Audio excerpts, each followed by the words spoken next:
Hello, my name is Marcus. I'm the compiler of a collection of therapy quotes entitled 1001 Windmills of the Mind, a collection of quotes taken from what's been called the psychodynamic or the psychoanalytic perspective, which long ago was called philosophical medicine, because this perspective seeks to heal the past, the childhood past. It seeks to heal the inner child of the past still within the person, or simply to say, it seeks to heal the inner child. Right? It seeks to heal memories by helping us to be our own caring witness. So grief is healed when it's witnessed by a caring other. We can be our own caring other to a certain degree. This perspective helps us to unpick the threads of a traumatic script or schema or even template, and then use the threads of that script, right, to weave a new, healthier script.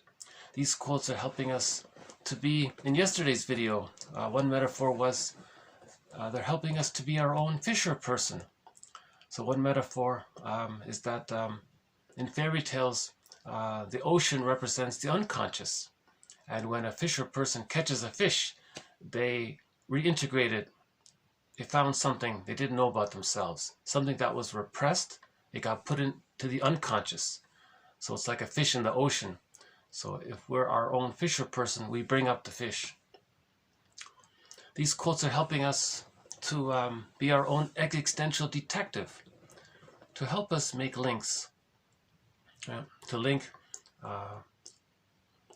the current pattern that we know about in general, vaguely, to when it started, and then to see it specifically in the here and now. So whatever a person's chief complaint is in life, they're doing the same thing over and over again. Burglar's metaphor is that every neurotic carries one of these long-playing vinyl music disc records. And he's a music enthusiast, but he only has this one record.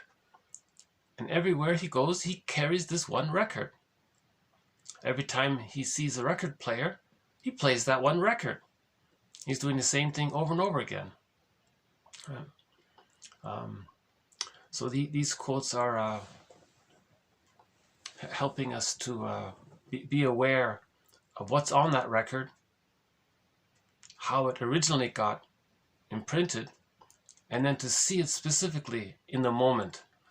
And with that kind of consciousness, by making those links, by being our own detective, then we can, we understand, then we can use our rational mind, our adult mind, to choose differently. And it's a gradual process to weave a new script, a healthier script. Right? And there are a few other metaphors to describe the process. We have a quote coming up from Burglar, one of our mentors. He describes it in general this way. He says that if you're talking to a friend, you may unknowingly and unwittingly regard your friend as an important person from your childhood, and treat your friend as if they were that person, unknowingly and unwittingly. And you find yourself in this compulsive, you have these strong opinions and strong expectations and this strong feelings towards your friend. But really it's for the person in the past, right? So the idea is to not only make the intellectual understanding of the difference between your present and the friend who cares about you now. So we had that quote from that self-help book, Talk to Me. She had one of her flashcards is the husband flashed a card to his the wife flashed a card to her husband. It said, "Dear husband, I'm not the one who hurt you in the past. I'm the one who cares about you now." To make that distinction, right? So transference is like a compulsion. The positive intention of repeating and replaying the painful childhood trauma somehow in the present is because the person wants to feel less pain by the past. Remember, the childhood pain is timeless, so they're trying to get a better outcome. So that's sort of the positive intention of why a person is replaying, reliving the past and the present. They're trying to get a better outcome so it's not so painful. Now, it can't be done. No one in the present can be the breast mother. They can't travel back in a time machine to the nursery and change the past and then travel back in the present and have a different outcome. But that kind of concept, or that fantasy, or that recognition of the repetition compulsion, it's kind of like a mirror. Okay, so this mirror is bringing repressed material to consciousness. Okay, the fish. So we're being our own fisher person. When we look in the mirror, right, and we see what our past was like, that's like catching a fish. Right? So projection is the means, or externalization, or repetition compulsion, or negative magic gestures, or transference, or doing to others what was done to you to communicate what was done to you, and so on. These types of things, neurotic behavior, emotional eating, today's video, and so on. These are like mirrors. We look in the mirror so that we can know what our childhood was like. Yeah? We can know what our deprivations were. So that's one of our main threads in this series. Laughlin calls it the mirror defense. So projection is a mirror defense. Something you don't know about yourself, you're reliving it somehow in the present. For example, you blame someone, accuse someone of something, but it's really your own self-blame or your own self-accusation towards yourself. But you're not aware of it because it's too painful, so you think others are doing it. So if you felt unloved as a child and you feel bad because of it, then you think others are so bad. That's projection. So prejudice is projection. Right? So prejudice is a mirror to show us our own unconscious contents. Yeah. So these quotes look at this area. They look at what's called internal object relations theory, meaning the child's memories cluster around different themes called internal objects, and it's like a fairy tale or mythological world in the unconscious. So we live in two worlds, the internal world and our interpersonal external world. But the internal world, distorts how we see the present because we're still trying to get a better outcome. So that's why Klein says we live in two worlds. The first 45 minutes of the video marked TQ 1767, I think offers a sort of general overview of this of 1001 Windmills of the Mind. So if I can refer you to that video, the first 45 minutes of it. In this video, we'll be adding a few more quotes to our thread on emotional eating. So we have over 30 threads or themes or topics within the psychoanalytic perspective, right? The psychology of prejudice. Every major defense mechanism is a thread: projection, projective identification, reaction formation, the moral defense, identification with the aggressor, rationalization, and others. Splitting, of course. Oh, that's a huge one. Major thread throughout this series. Jeez, if we can just understand that one alone, bring the split images. The baby creates split images of the mother. In order for the baby to feed and relate to the mother, he has to feel safe. So he hallucinates she's loving, even when she's frightening. That's the splitting. So he's bonded to the frightening mother, but he denies it and thinks in some kind of fabricated concept that the mother's all good. He has to do that. And the more frustrating she is, the more he has to compensate. It's almost like a correlation there. So he thinks she's like a goddess, when in reality he feels like the mother's like some kind of frightening demon. Again, the child thinks in exaggerated images because of his small size. The mother's this giantess in the nursery. Remember, from the baby's point of view, the mother's like, how many times bigger is the mother from the child? Imagine, King Kong stomping around your neighborhood or something. From the baby's point of view, the mother's this giantess in the nursery, all powerful, and he's so helpless and highly dependent. So if the mother's on the phone and the baby's hungry, the baby thinks this monster is rejecting him. It's terrifying. Now the baby's anger and fear and even rage at the mother for abandoning him from his point of view. She's abandoning him in that moment. Again, the baby has no concept of the passage of time. He only thinks in that moment. So he has a living memory there of the mother being this giant thing, right? And because of the fusion, his feelings are blurred with his image of her. So the image of her is very angry. That's his anger. His own anger is given to the image of the breast mother, and that can be like a demon creature in a myth or fairy tale. Again, myths or fairy tales describe a traumatized psyche. They describe splitting. Myths and fairy tales describe splitting. Goddess and demon, good fairy godmother, bad witch, and right, helpful characters and hurtful characters. This is all the splitting. Myths and fairy tales describe a traumatized psyche. Now, in normal development, children, this all gets resolved by the age of 3. It's called whole object relations. I'm okay, you're okay. Things calm down, everything's okay. But in the very beginning, no mother's perfect. The child is bound to temporarily use the defense mechanism of splitting. But again, this gets sorted out by the age of 3. But if it doesn't get sorted out, okay, the person continues with that splitting defense mechanism in their unconscious. Hence the prejudice, hence the extreme opinions, hence the narcissism.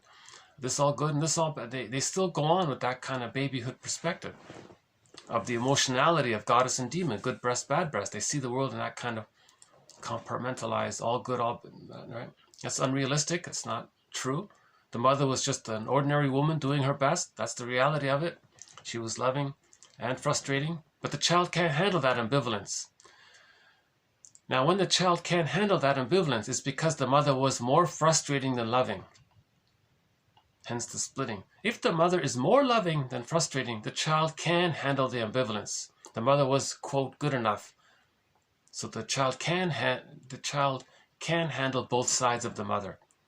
If the mother is more frustrating than the mother, the child can handle the two sides of the mother. He still uses splitting. If splitting is still being used in the person's psychic structure throughout life, that prevents mourning.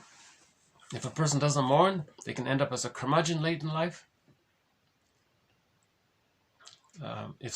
So splitting. So Rinsley's quote is, "Splitting precludes mourning." That can lead to complicated grief, aggravated grief, prolonged grief, chronic sorrow. That can lead to nervous soul loss, nervous breakdown. That can lead to delayed onset of the trauma, right? So that's PTSD now. Now you have the symptoms of PTSD. So one person said it can actually literally enlarge the amygdala, making the person more hypersensitive, right? And then, and they're so reactive, impulsive, and so on.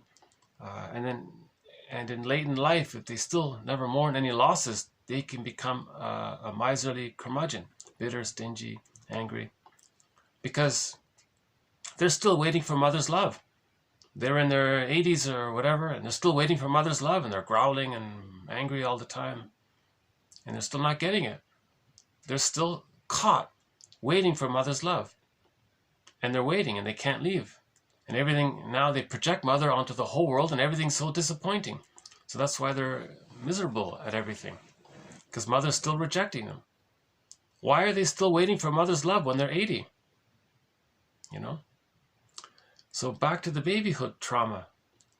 The more rejecting the mother is, the more unavailable she is, the more time she spends on the phone when the baby's hungry. Right? The more the baby needs the mother, the more he clings to her, the more he desperately pleads for his mother's love. And the more he stays stuck psychologically in this tar pit of a negative symbiosis or a negative fusion with the mother. Now he's now he's stuck in a catch-22. He's waiting for mother's love in order to leave her, so that he can become himself. He can't, right? But he's not getting it. He needs it, but he's not getting it. So he's in a catch-22.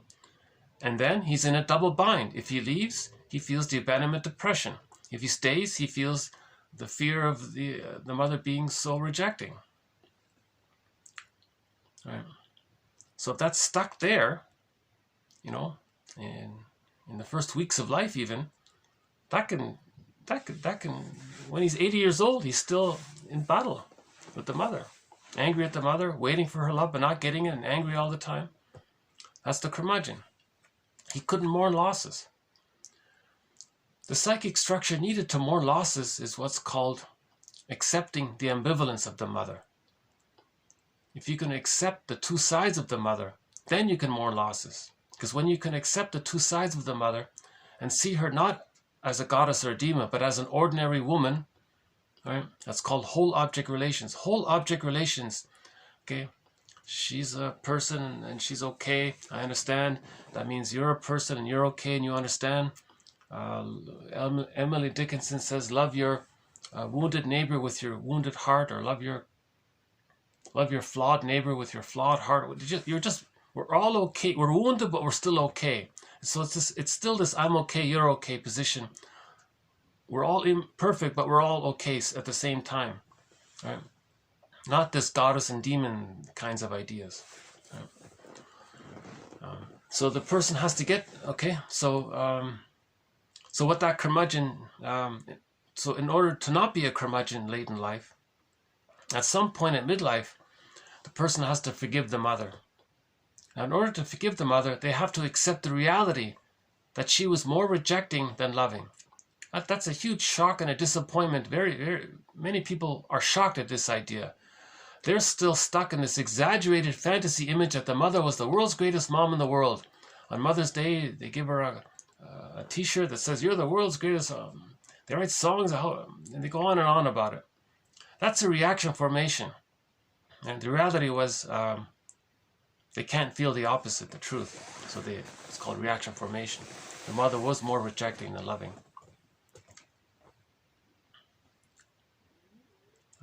So the person has to temporarily go through this process of where they say, oh my God, the reality is the mother was stuck in her existential dilemma. She was caught in her existential net. She had prenatal distress syndrome. She had birth trauma. She had trauma in the environment when she was a kid. She had maybe had school shock trauma, the dentist's office, trauma getting her tonsils out, intergenerational trauma, developmental trauma. She was stuck.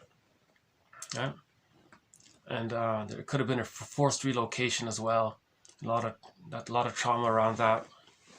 So then you realize, oh my God, now things make sense. The mother didn't have it to give because she was stuck in her anger and her pain. Now you think, well, she did her best, okay, but the reality was what she did was more hurtful than helpful. So now you're angry at the mother, you're disappointed, you're shocked and surprised, but things start to make sense, but you're still angry. And then you get to a place where you think, had she been loved, had she had a normal, healthy, happy childhood and received the love, then of course she would have offered the love in return. But she couldn't, obviously if she were loved, that would have been the natural thing for her to do. So you got to get to a place where you see the mother as an ordinary person, right? And then if you get to that place of the I'm okay, you're okay, then a person can accept the reality, mourn losses, and then they can reparent themselves.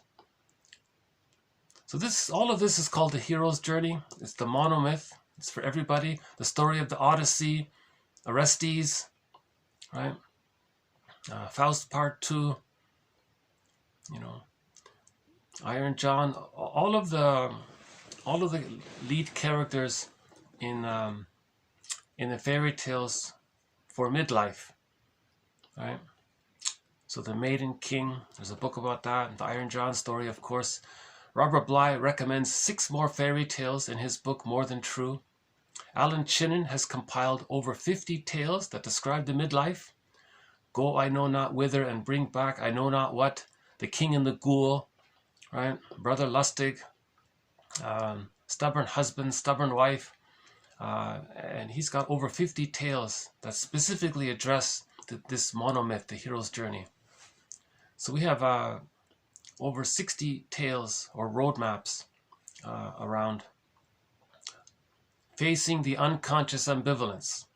First, we have to recognize that there is such a thing as unconscious ambivalence. Then you got to face it. Then when you get the two sides, then you got to somehow bring the two sides together. Woodman calls it holding the tension of the opposites. You got to hold them to get to a place where you can accept it as one, right? That's huge. That's huge. If you can do that, that's emotional freedom.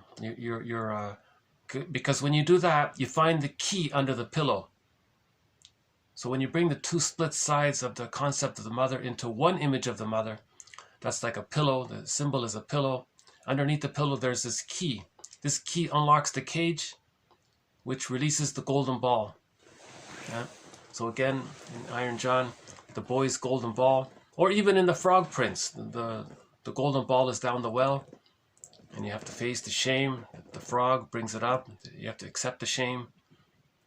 But in Iron John, the golden ball is in the cage. The cage is locked. You need the key. Where's the key? It's under the pillow. Where's the pillow? It's not there. There is no pillow.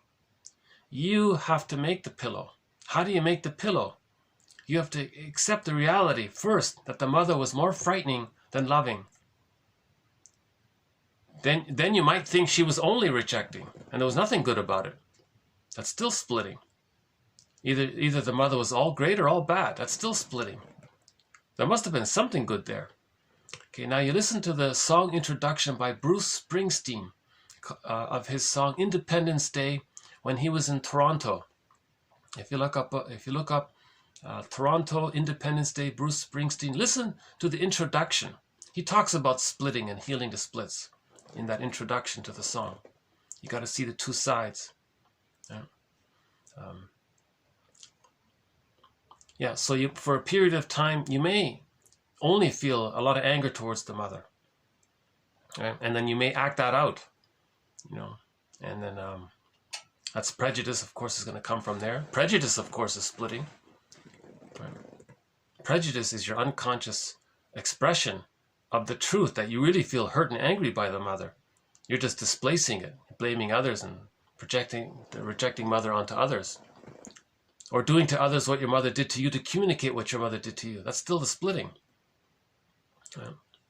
Prejudice is splitting, of course. Right? Prejudice is the trauma. Prejudice is the confession. Prejudice is the mirror that the person's mother was more rejecting than loving, and the person couldn't bring the two sides of the mother together. And they're angry at the mother, but they still need the mother. They are the mother. Then they do to others what the mother did to them to communicate what their mother did to them because they are the mother. They've identified with the aggressor. And they can't leave her because they're stuck in a negative tar pit, the symbiosis with her. So they are her. Right? So the narcissistic pattern, it's a very, their Gordian knot is very tight in the labyrinth. But it can be unraveled. They can unpick the threads of that traumatic script. You see?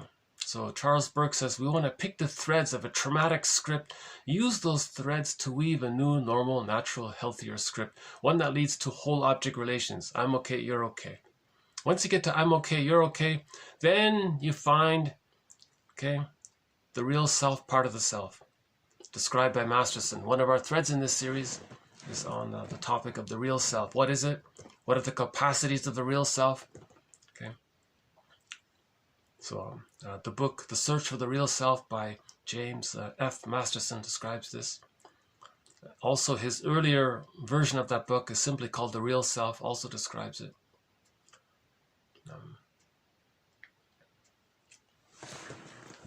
Okay, hold on a sec. Let's just take a peek here. How are we doing here?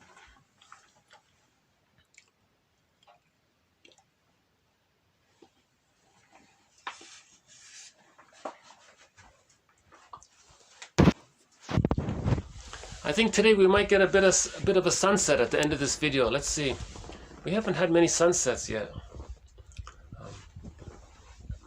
we've seen the heron and the blue jay and the Canada geese and seagulls and crows and the seal, some baby crows, lots of baby crows. Sometimes they fly down the flume into the wood stove. They fly out and they get stuck in the mudroom and they're flapping around in there. And then their buddies are making a commotion outside my window to get my attention, wanting me to open the door to free their buddy. When I do, and the trapped bird flies out, his buddies join him and they all fly off together. It's kind of a nice scene, you know?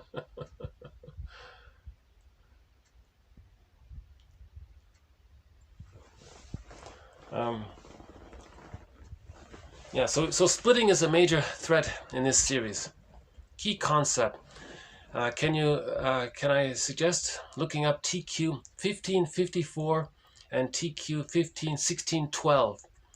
Those two quotes offer a bit of a summary of what I'm talking about. These quotes are from authors who say that their role as a therapist is to be a coach, to help the person to be their own metaphorical alchemist. So you bring the two sides of the mother together. That's creating the pillow. You find the key, then you get the gold. So there's the lead to the gold. That's what he means by that, the metaphor. Yeah. So,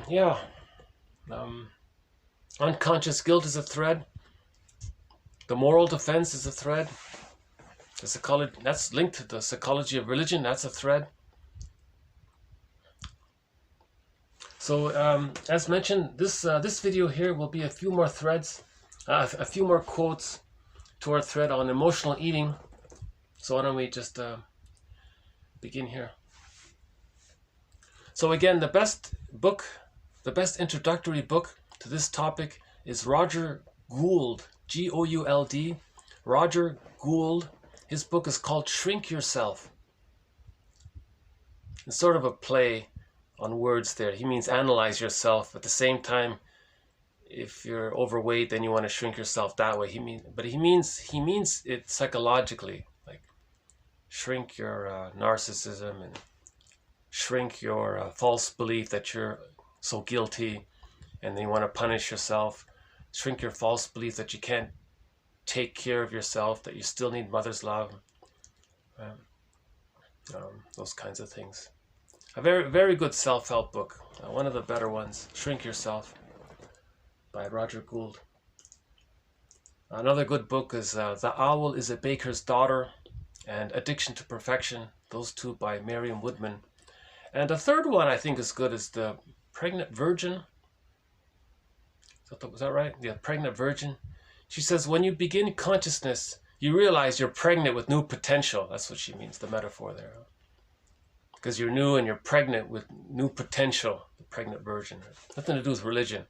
That image, by the way, the pregnant virgin, that's a metaphor for recognizing your new potential when you recognize, when you identify, when you call out and recognize that you're stuck in the false self with these false beliefs, right? When you notice that and you go, oh, now you have new potential. That's calling you're new and you're full of potential. She calls that the pregnant virgin.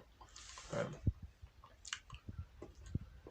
Okay, so let's and other books.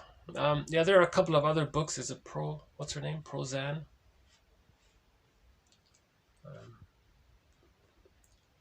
But those two are a good start. Roger Gould and Marion Woodman. So again, with emotional eating, there's a difference. Roger Gould explains there's a difference between physical hunger and phantom emotional hunger, eating for emotional reasons, eating to squelch your, eating to distract you from the real pain. The distraction is you're tricking your brain to give you lots of serotonin, right? When you all that extra sugar, fat, salt, it tricks the brain into thinking that the person is super safe. When the mammalian brain feels super safe, it sends the person serotonin. Serotonin is the I feel safe, therefore I can feel good because I feel safe. The chemistry of that is serotonin. So emotional eating is tricking yourself to stimulate serotonin as a distraction from the real issue of being reminded of not being loved properly. Yeah. The feeding was wrong and so on, right?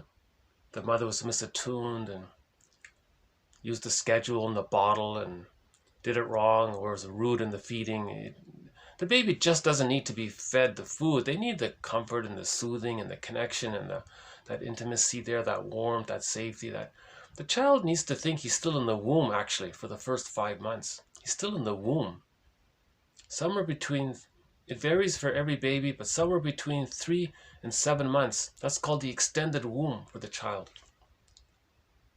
So the womb, the characteristics of the womb is not just about the food. It's the warmth and the safety and the security and the holding and all that soothe. It's a bliss. It's a happy feeling as you feel safe.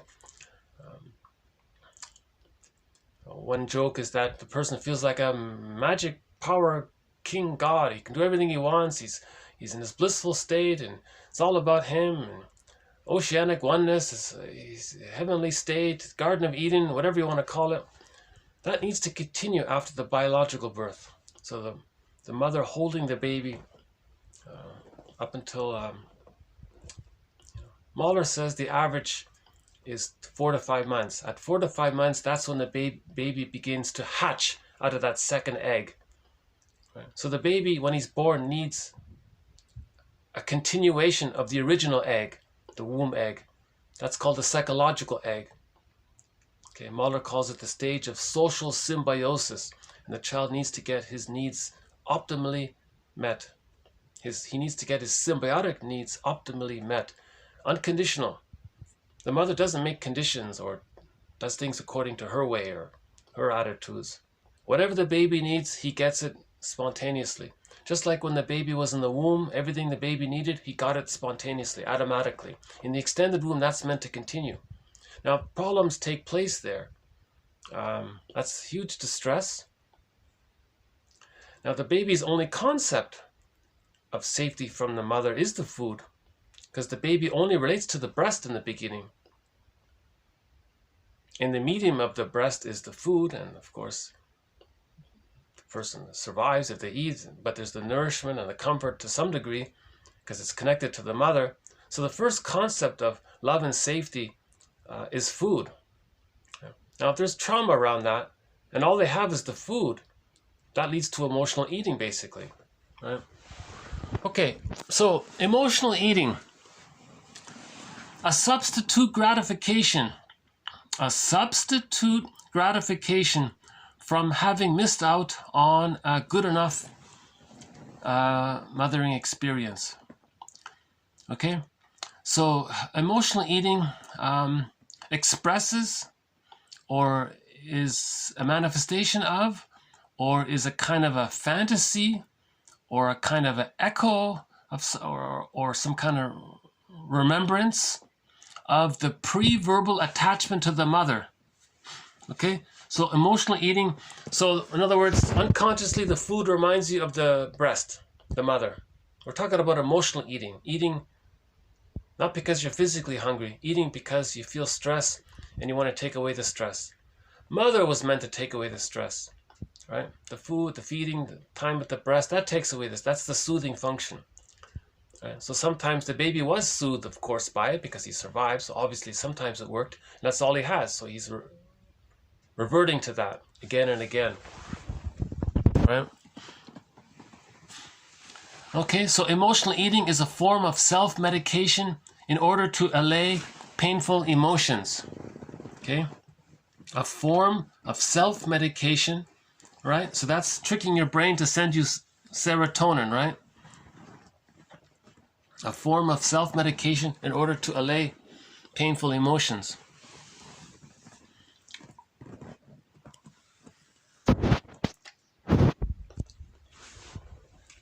Roger Gould also calls it a food trance. You enter into this trance, you're back into this blissful, heavenly state. It's a little bit like a trance.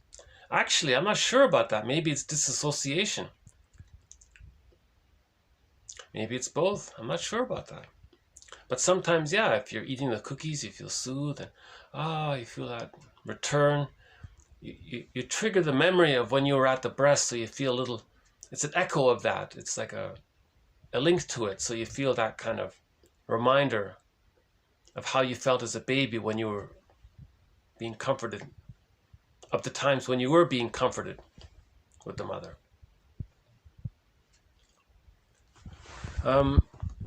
Okay, emotional eaters have experienced failures in empathic mirroring. Okay, that's misattunement, right? Mirroring. The mother was misattuned, right? The baby was hungry. The baby was hungry. So the baby was hungry. The mother didn't get it. Oh, I don't think he's hungry. It's not the right time. She looked at her watch. She can't be hungry now. My favorite TV show's on. She can't be hungry now. So the mother did things according to her needs, not according to the baby's needs. That's a failure in empathic mirroring, leading to, right? So that leads, so the mother didn't soothe the child. Now the child doesn't know how to soothe himself. The child learns how to soothe himself by taking in, by having those memories of the mother soothing him. The child kind of refers to those memories so that he can now adopt those memories for himself. It becomes a part of him. It's called the internalized soothing object, or the holding interject, or the internalized good, the holding interject. It soothes him. He doesn't have that, right? Okay, so emotional eaters have an inability to self-soothe. Their emotional eating results in temporary self-soothing. Well, it's a fake self-soothing. It's a kind of it's a trick, right? A form of self-medication. A form of, okay, so tricking your brain to send you serotonin, that's sort of a fake self-soothing. A synthetic self-soothing, right? Now, emotional eating, it fails to build psychic structure. Okay, so you can't take that in. You see, the baby having a loving memory with the mother, the baby can take that in and he can adopt that, and it's a part of him, right? The real experience with the mother, the baby can have that for him, for his psychic mind. But when you're doing that with cookies, it doesn't work. You can't take the memory of eating the cookie and think that the cookie is a part of you and is always going to soothe you. The cookie was a trick. The cookie was just loaded with sugar to trick your brain to send you serotonin. That's a huge difference.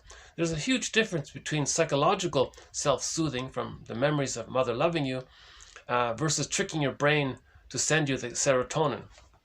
A huge difference. And a split between mind and body in a way as well, right? Emotional eaters attempt, it seems, to reproduce a sensory motor representation. You see, that's a fancy way of saying the breast, the psychosomatic breast, right? Emotional eaters attempt, it seems, to reproduce the breast, okay?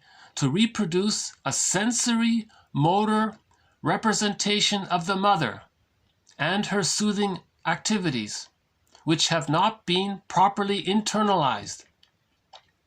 Okay, so that's a key quote here, right? Emotional eaters attempt to, it seems, to reproduce a sensory motor representation of the mother and her soothing activities, right? Being loved at the breast, being held at the breast, right? They're trying to recreate that because they never got it. They have no memories of it. The child has no memories of being soothed properly, or it's way too minimal. So they're trying to get it. They're trying to get enough of it. The mother wasn't good enough.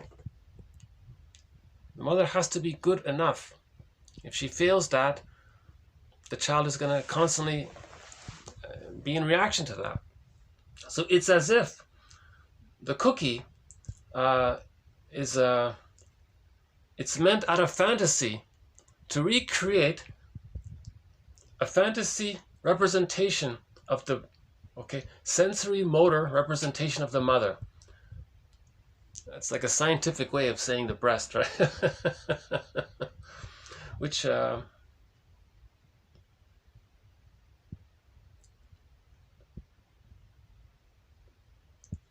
see, if you don't, so here's another clue to the existence of the unconscious. or another consideration around the existence of the unconscious. So there are unconscious feelings, in other words.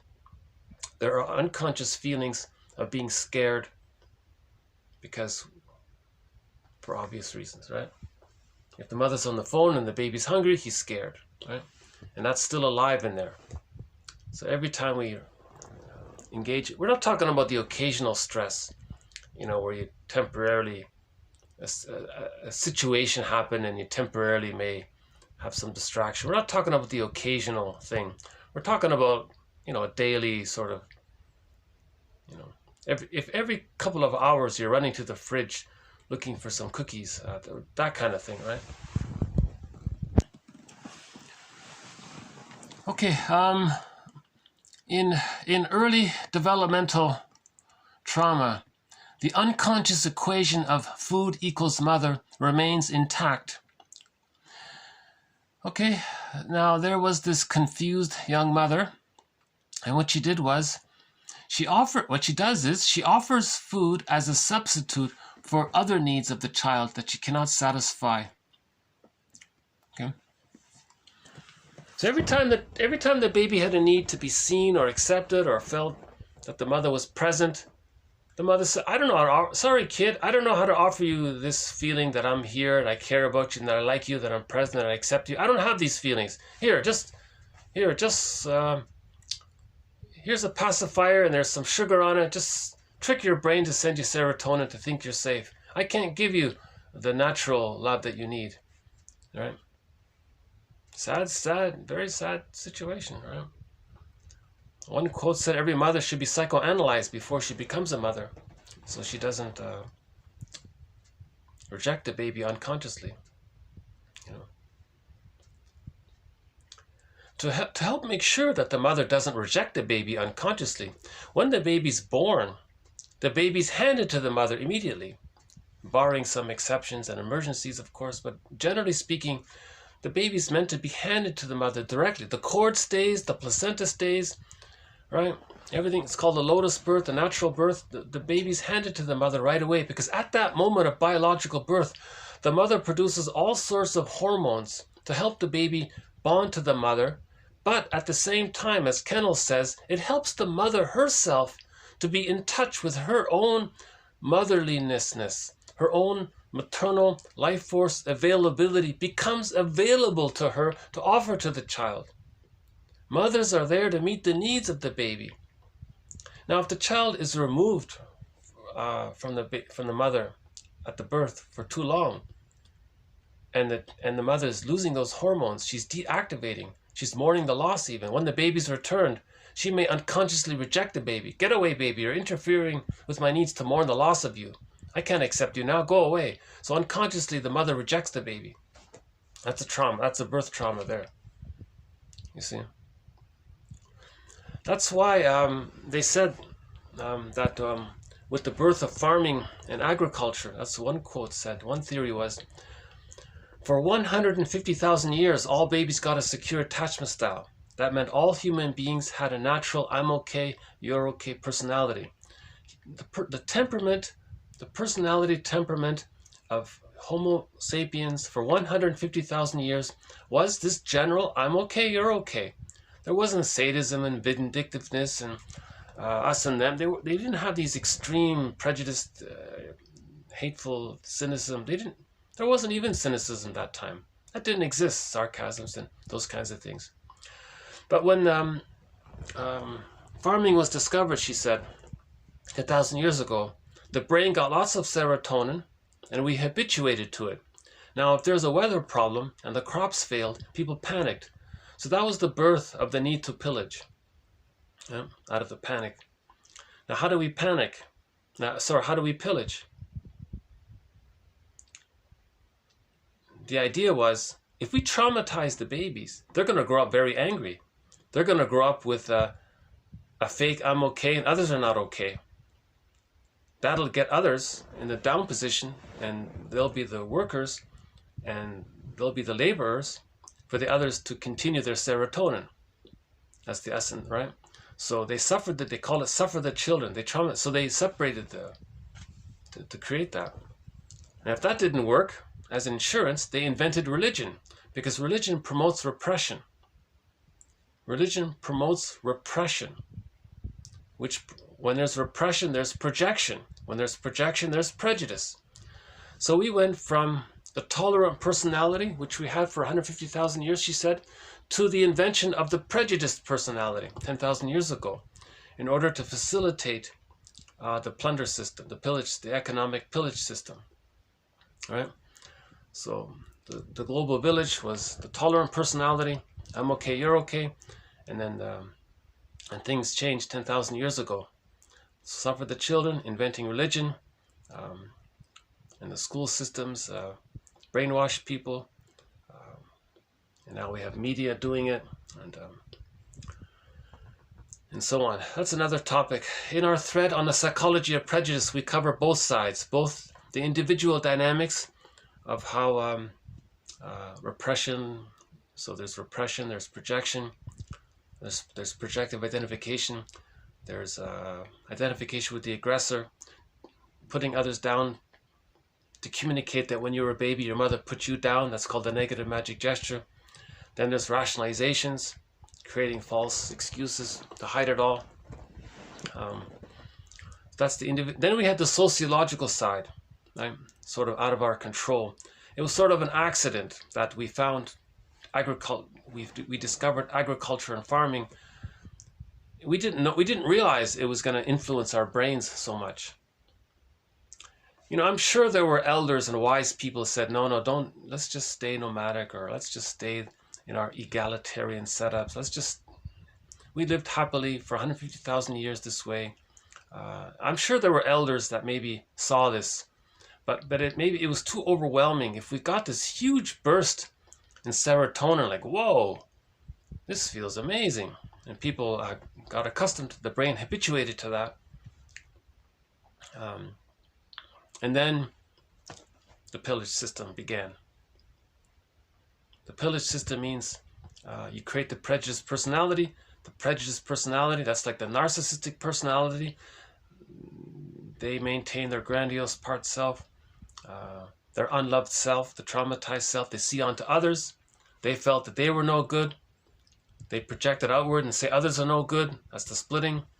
And that mechanism facilitates that's the machination of how others are put into poverty. Remember, poverty is man-made. Billions of people live on $60 a month. Severe poverty, hardship, it's a devastation.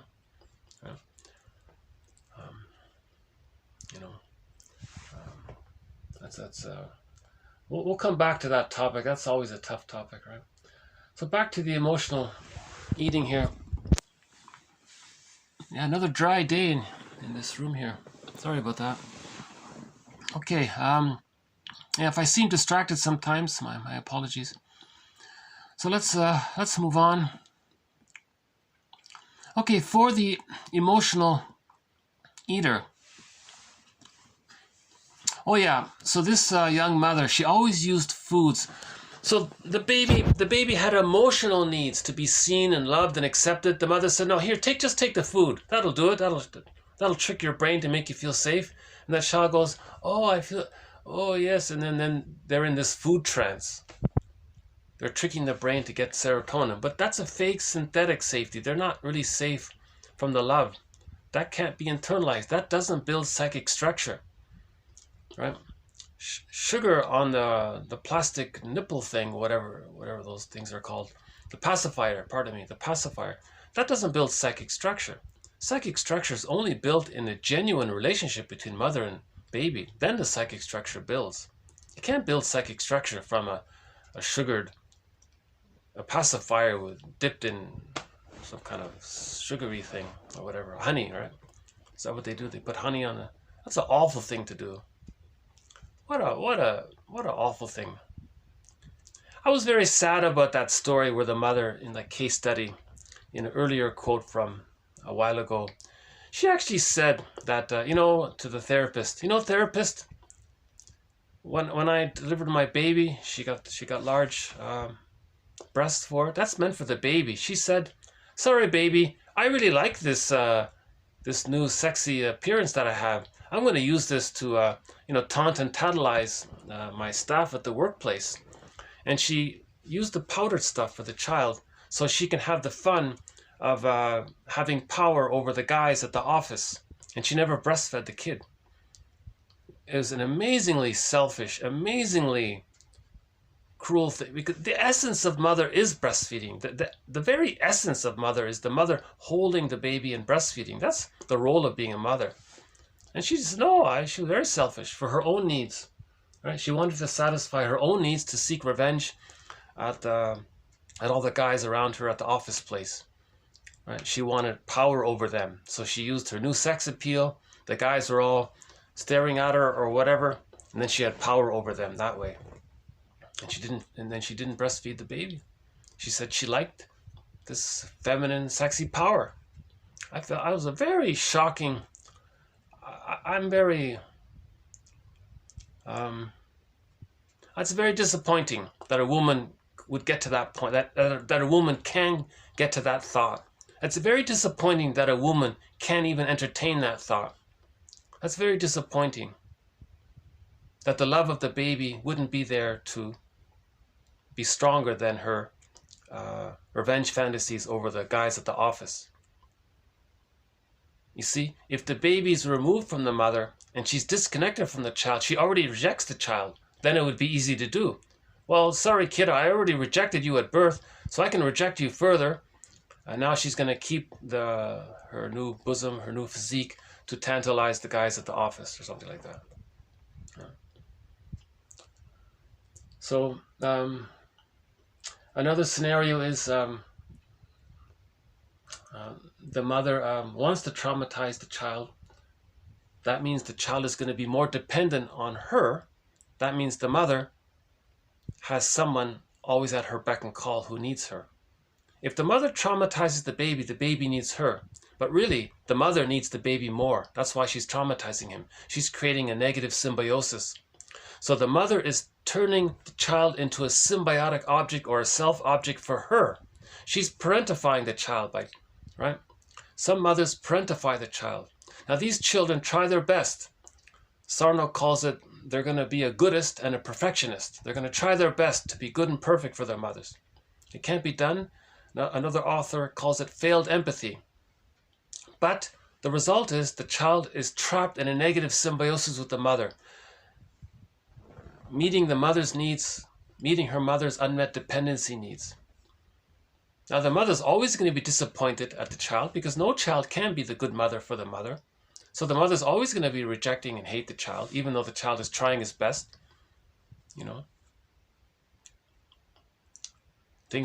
Everything's very conditional. If you do this, she'll give the child a reward. If she doesn't do what she wants, she'll punish the child or something. So yeah, that suggestion was interesting. All mothers should get some therapy before they get married. Right? Okay. So let's do the next one here. For the emotional eater, food may act as a transitional object for the purpose of defending against feelings originally connected with separation from the mother. Okay? So this variation of it is that food is like a teddy bear. It's a transitional object. When the mother's not around, the child feels lonely and anxiety. The mother gives the child a teddy bear, and that teddy bear reminds the child of the mother. It's the bridge to the mother. Food can do the same thing. Food is the bridge to the mother, just like the teddy bear was the bridge to the mother. Just like what Sarno was saying, the physical symptom, the sore ache and the sore back, that's the bridge to the mother. So we use physical symptoms as transitional objects, like children use their blankets and teddy bears or other toys as transitional objects to the mother to deal with anxiety of not getting her love. Okay. Significant impairment of mother-child interaction, including the feeding process. Okay, Levy, 1934, defined, quote, affect hunger. Okay, so that's emotional hunger, affect hunger, love hunger, right? Love hunger. As the, quote, emotional hunger for maternal love. According to him, emotional eaters project affect hunger onto food. Okay? So we project our love hunger onto the food. We see the food in our fantasy, in our hallucination, that's mother's love. That's what he means. Okay, a proper feeding experience with a good enough mother promotes the development of the infant's capacity for healthy object differentiation and the ability to love. Okay, healthy object differentiation. So a normal development, a natural, normal, healthy development with an ordinary, devoted mother. That's good enough. An ordinary, devoted mother. That's good enough. The child gets his symbiotic needs met during the first 4 to 5 months. Then the child can hatch out of that psychological egg. This hatching out process is a gradual process. It takes 2.5 years. When the child begins to hatch out, he practices with the idea that eventually he's going to be differentiated from the mother and psychologically independent from the mother as well. It's called the separation individuation process. The first sub-phase is the psychological egg. It's called the stage of symbiosis, the stage of non-differentiation, the stage of undifferentiation, the stage of fusion. Child doesn't know where he ends and his mother begins. The child even thinks the breast is an extension of him, that it's a part of him, that it's actually his. Everything around him is to serve him. It's for him. That's the primary narcissism. Sound familiar? Everything is there to serve him, to take care of him, be there for him. The child, that's okay. The child's meant to receive the love at first because humans come out too early, so the womb life has to continue.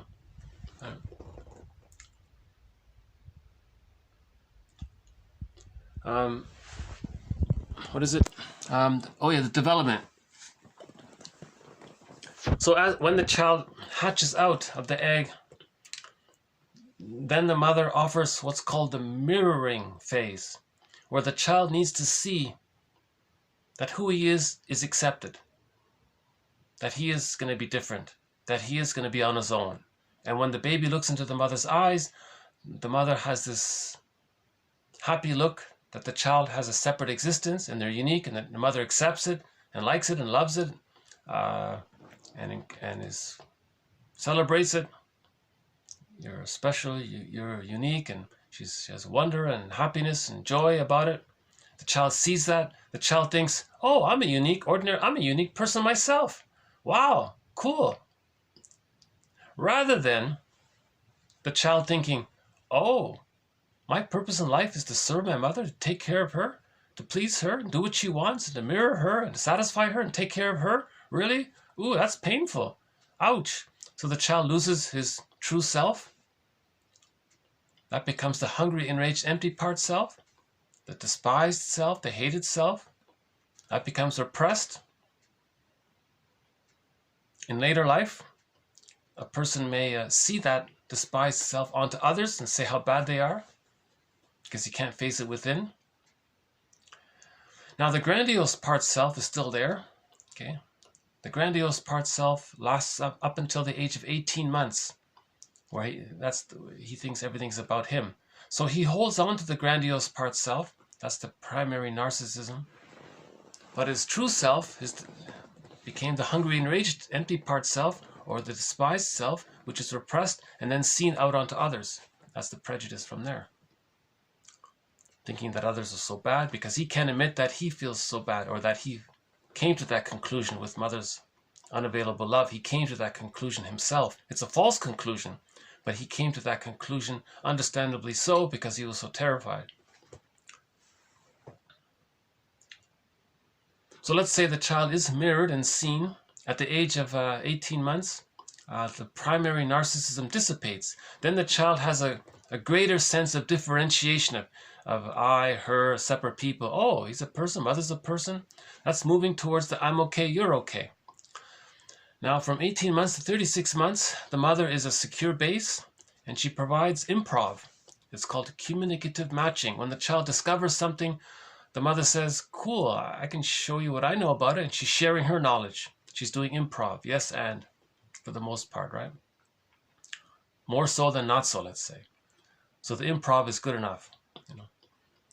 Then the child says, wow, I mean, my further learning and exploring who I am is okay by the mother? Oh, this is great. And by the age of 3, the child has a collection of memories sufficient enough to amalgamate to form what's called the internalized good object.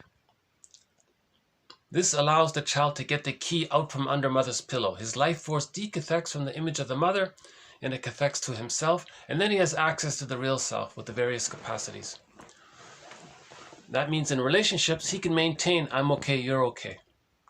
He's not bogged down with exaggerated fears of either being engulfed or abandoned. He's no longer in the negative tar pit of the symbiosis. He's out of the symbiosis. He's out of the symbiosis because he got the love. When the baby gets love, he can leave the symbiosis. If he doesn't get love, he can't leave the symbiosis. Then he's angry out of that.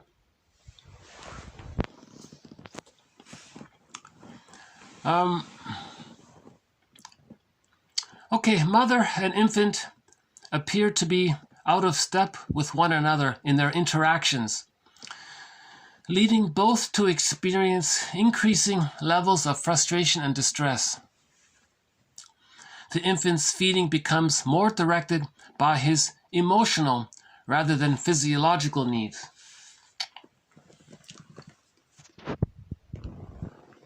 The baby never got his emotional needs met, so he's always using food to serve his emotional needs. He never really has to worry about physiological hunger because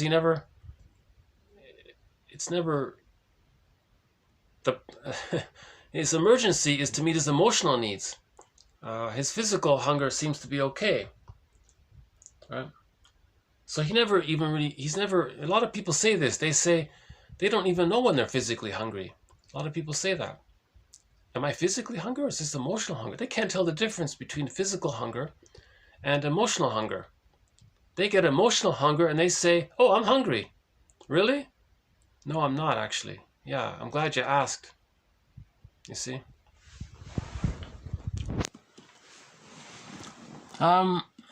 Okay.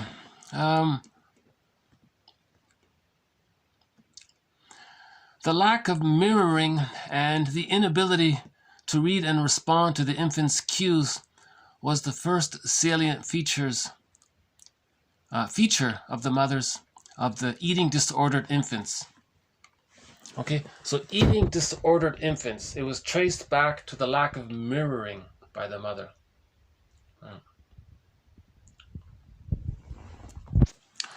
Food as an archaic self-object.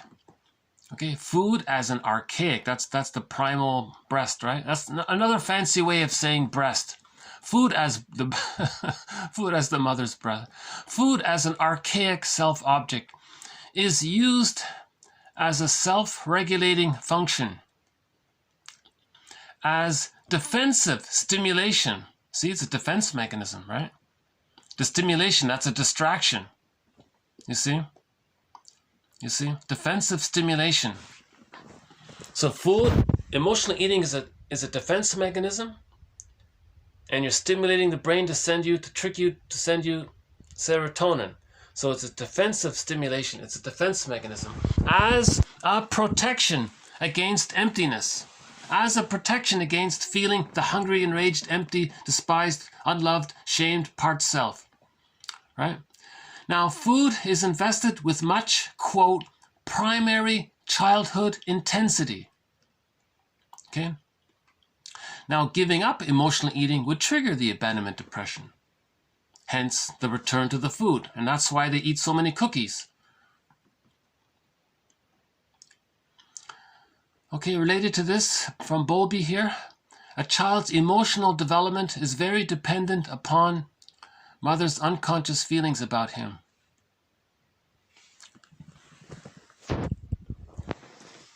Okay, I'm just going to call this next part here sort of a footnote about it. even though it's a popular topic, I think it's really more of a footnote. Some children manage to muster enough ability to assert some kind of identity, and they do so by refusing food altogether. Right? So, some children, the food refusal has worked for the infant in two ways. Allowing him to assert his autonomy by refusing to eat while concurrently meeting his need for attention. Okay, so again, he's using a drama around food to get attention. So the baby has managed to get mother's attention through a drama around food. The baby figured out that the mother's freaked out if the child doesn't eat, and the baby thinks, oh, I'm getting attention by this. You see? This has given the infant a sense of control that has perpetuated the pattern, okay? But at the expense of developing somato-psychological differentiation, the ability to separate physiological and emotional need. The infant refuses to eat in an attempt to achieve autonomy and control with regard to the mother, a maneuver that serves to involve the mother more deeply in the infant's eating behavior and to meet the infant's need for attention. Okay, a form of love, mother's attention, right? If mother's paying the baby attention, well, he's being seen in some way. Well, that's a kind of love. It's not ideal. The baby would rather have negative love from the mother than no love from the mother, right? So need for attention. Need for negative, even if it's negative attention. Mother and infant become embroiled in a battle of wills over the infant's food intake. Okay, I'm reminded of that scene in the movie Inside Out. No, is that the one? What's the one? Inside Out. Remember, with the broccoli there was this protest. The infant's feeding is directed by his emotional needs instead of physical needs for hunger. And again, he fails to differentiate, he fails to make the difference between physical hunger and emotional hunger. All he has is emotional hunger. So here the baby's thinking, all he has, he's already been unloved to such a degree. What does he have left? All he has is his primary narcissism of thinking it's all about him. Now he manages to hold on, to use that. If he refuses the love, at least he did it. He caused it. He was active. So that's how he asserts his grandiose part self. He was active, even though at the huge expense of physical health and nourishment problems and all that. But he has the emotional need to save some of his identity. So he even wants to hold on to his narcissism, right? Now he notices as a byproduct of this that he can enjoy his anger at his mother by this power play game with the food with the mother. That's the theory. We don't know for sure, but that's the theory according to this author here.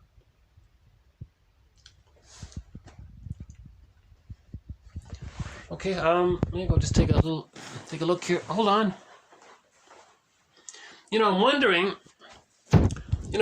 if maybe, let's put the light on here. I'm wondering if maybe we can get a glimpse of if there's any kind of sunlight coming here. Let's see if there's any sun. A little bit, right?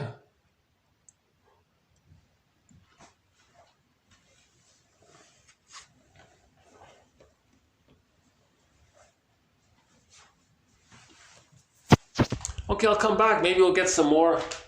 Maybe we'll get some more sunlight. Yesterday there was an amazing sunset yesterday. We really missed an amazing sunset.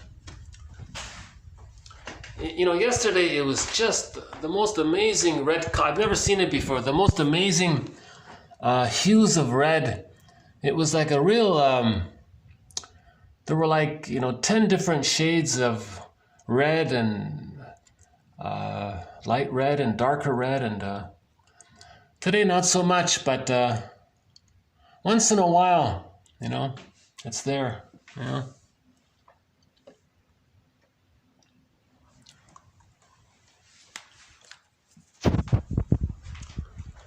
Try later. Do you want to see my plate collection? Have you seen it before? So these little plates here. Okay, I don't know if you can see them.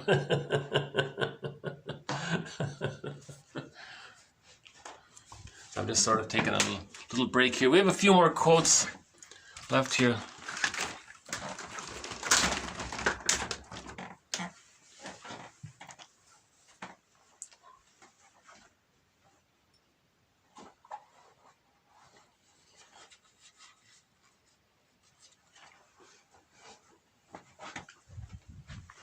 Maybe let's take a peek through some of the art here. Let's see. Hold on a sec. Let's see if this shows. How's it showing here? So this is Art and Nature, Metropolitan Museum of Art.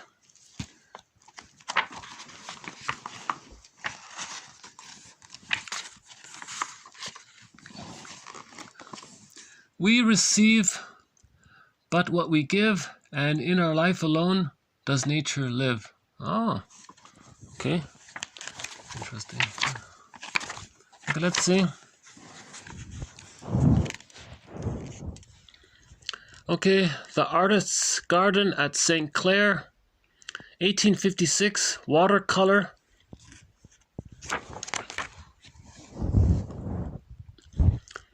Okay, Claude Monet, oil on canvas, 1840, bridge over a pool of water, lilies. That's a nice one there. Should we do it backwards here? Let's see. Oh, that's a nice one. Oh, I love this one. Yeah, the crane. Maybe we'll go backwards. Oh, here's a nice one. Yeah, look at that. Bird watching. There's an amazing poem here, I'm sure. This is called bird watching. Bird watching. Okay, Tao Chi, 1642. Ink and color on paper.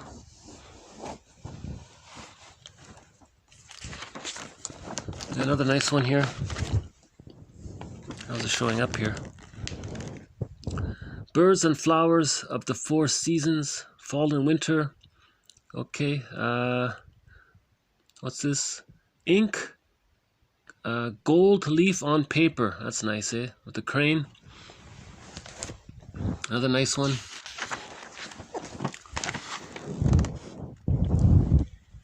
Okay, poppies in a vase. Oil on canvas, 1926.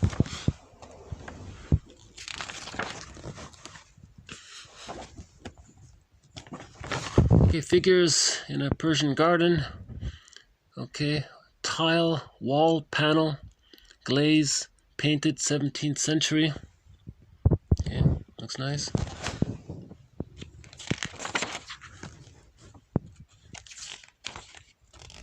Oh yeah, we did this one last time. This is a nice one, right? The wild geese, Canada goose, and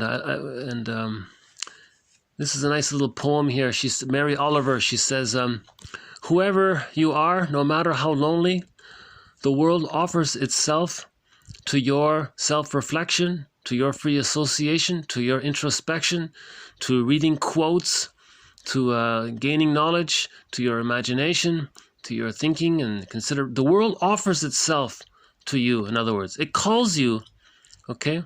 So lifelong learning, right? The world offers itself for your lifelong learning, for your healing.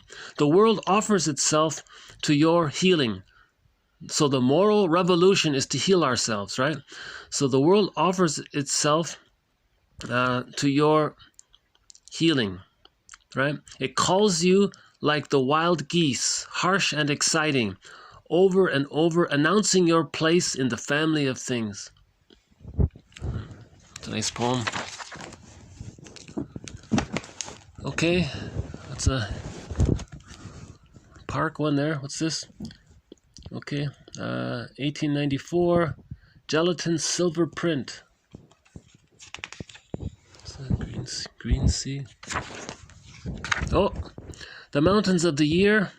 Wool, silk, silver thread, and pearl on canvas, 17th century. Okay, that's the one with the kites. Okay.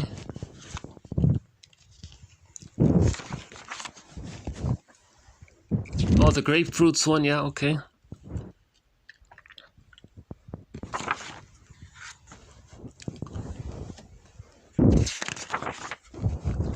Yeah, I remember this one. Okay, this is an interesting one, right? In the winter. I think they're sports on a frozen river. Oil on, oh, this is wood. Oh, look at that. This is on a wood piece. It's not on a canvas, it's on a slab, it's on some wood, on some plywood or something. 1603, oil on wood. That's an interesting one, right? No, I didn't notice that. That's wood. Can you believe it? Yeah. Oh, that'd be difficult, wouldn't it? Oh, here's another nice one. Yeah, winter in Union Square, 1890. Oil on canvas. Okay, piano. Yeah, that's a nice one. Yeah, I like these elegant, simple ones too. Yeah, the only one there. Oh, there's the deer.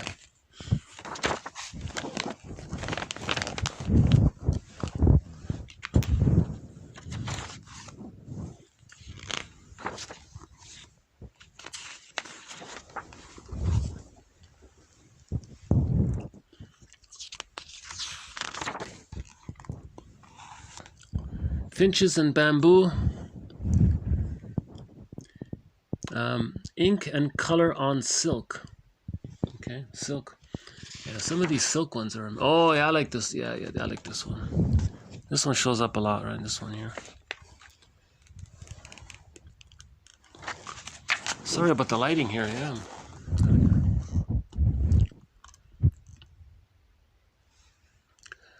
Tiffany Studios, 1923, leaded glass window. It's called Autumn Landscape.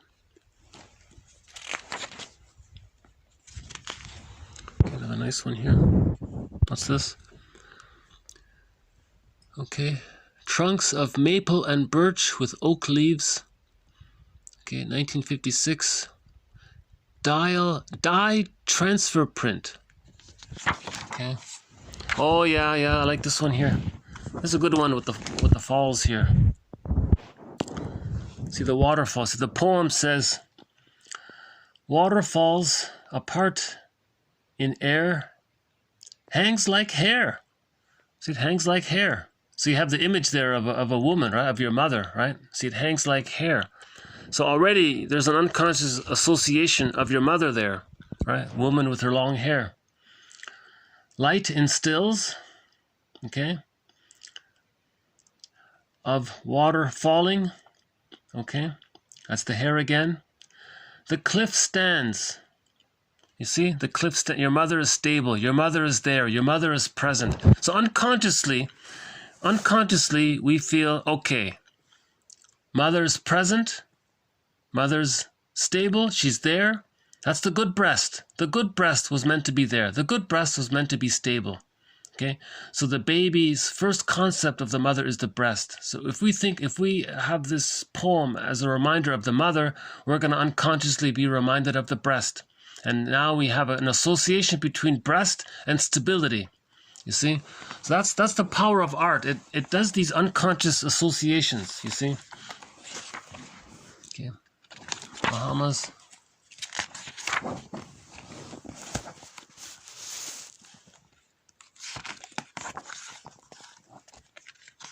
Oh yeah, I like this one. This is a fun one. This is really a nice one, isn't it? I love the reds on this one. Look at that. And the owls. Can you see it okay?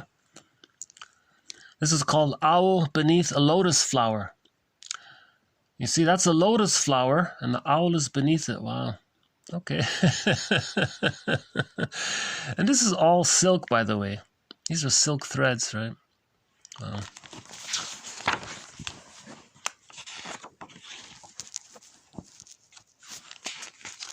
Van Gogh.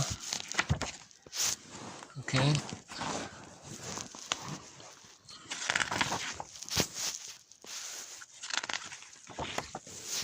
Oh, beach scene.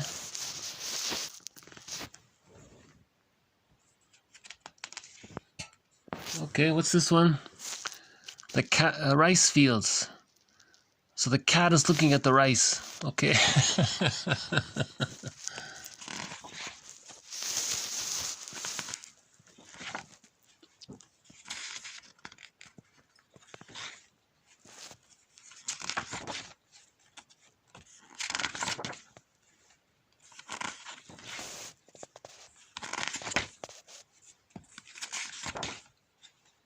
Oh, some peaches. Jeez, eh?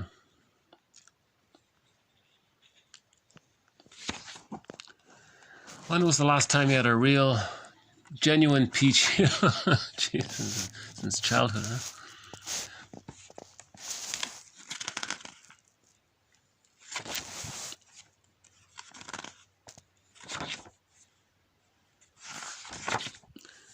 Oh, interesting one. I like this one, yeah. Concourse of the Birds. I think this is a bit of a famous one, isn't it? This one here. Okay, gold, silver and gold on paper. Okay, a bunch of birds there having a meeting. They're having a conference. Hello, birds. We gather here today. Okay. On the agenda, we're going to talk about, you know,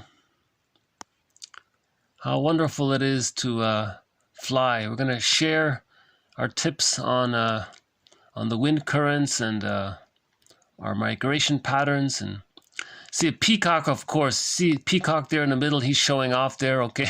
The other birds don't seem to mind. Okay.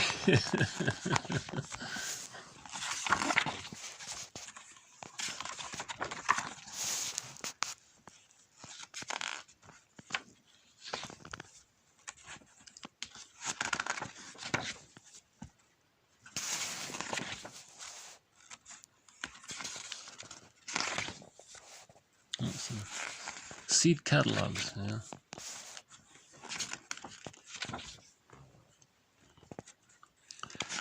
Unicorn.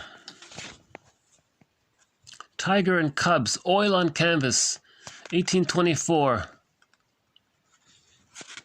Yeah? We had that poem, Tiger, Tiger, burning bright in the forests of the night. What immortal hand or eye could frame thy fearful symmetry? It's an interesting poem, right? Tiger, Tiger. You see it?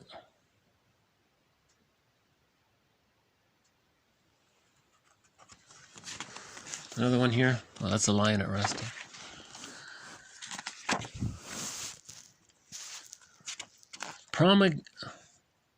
Promenade among the olive trees. Oil on canvas. Should we try one of these poems here? Let's pick one here. The Act. There were the roses in the rain. Don't cut 'em, I pleaded. They won't last, she said, but they're so beautiful where they are. We are all beautiful once, she said, and cut them and gave them to me in my hand. Oh. Okay. Oh, because she thought we're all beautiful. Oh, I see. She was trying to say, you're a beautiful woman, here's some flowers. Okay, I get it. View of Oyster Bay, Tiffany Studios. Another leaded glass one. Dandelion seed balls and trees. 1917. I don't know what that is. What's that? White rooster. Okay. Oh, here's a nice one. The horses here. 1939. Watercolor on paper.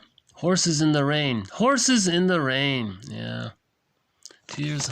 We played that song Tears in the Rain before by Triumph. Clouds on Water. Okay, not bad. Okay, Spring Landscape, Pastel on Sandpaper, 1857. Oh, nice birds one. Yeah, we saw this one before. It's a nice one. The geese there, wild geese. Okay, a fancy clock there. That's an interesting one. That's sort of a fun one, isn't it? What is this? Mantle clock with figure of Pu Tai Ho Shang, 1686. Chantilly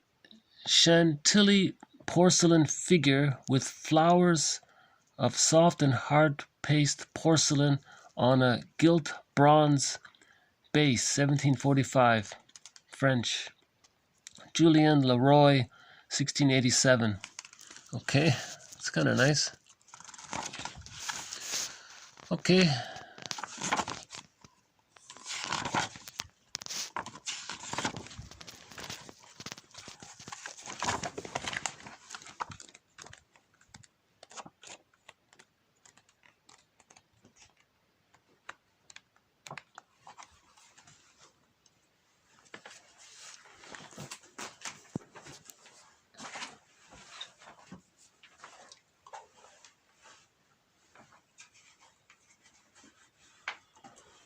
I'm taking a long break this time, huh? Let's see that the sun has changed.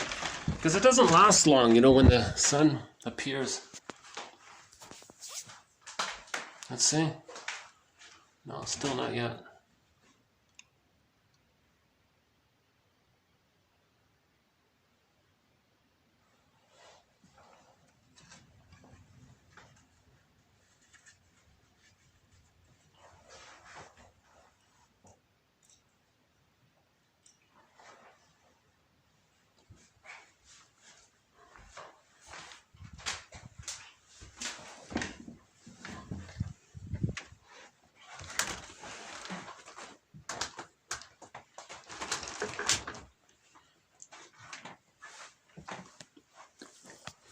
Okay, so let's do the remaining quotes here. So that batch we just did was emotional eating. Okay, so that's one of our major threads in this series. So we've added some ideas around it. I think the interesting one is this idea that we have an unconscious association of using food to somehow recreate the memory that we had as a baby at the breast. We're trying to recreate that unconsciously. That there's this unconscious equation in the unconscious mind of food equals mother's love, right? Okay, the next one here. The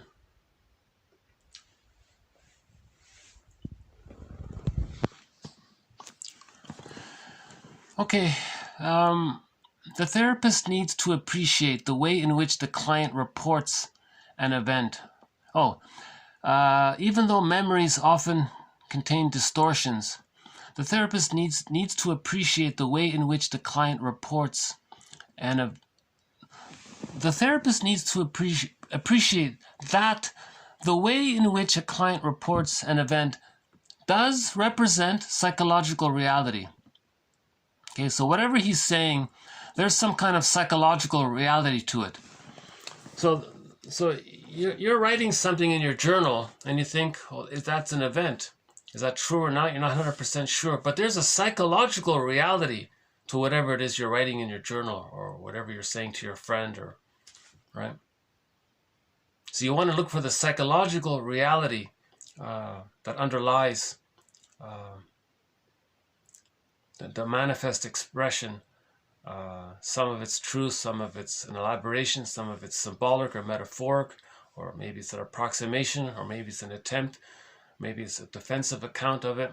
But there's a psychological underpinning to it. That's what he means. So the client, if he reports, for example, that his parents were perfect, the therapist needs to appreciate what it feels like to need to believe so. Okay, so that's recognition of the moral defense, one of our threads here. So again, the baby makes this decision. It's as if he's like this little judge. He's going to make this moral decision that he's bad and the mother's good. And now if he does that, if he makes this decision, this moral judgment, that he's no good, he accepts that he's no good, and he makes the mother good because he must have the attachment to the mother in order to feed safely. So that's called the moral defense. The baby is good, but he'll decide that he's not good. Okay? So he'll accept that there's something wrong with him. Right? And in relation to that, at the same time, he has this understanding that the mother's all good in order to feed. So these two aspects of it, that's called the moral defense, right?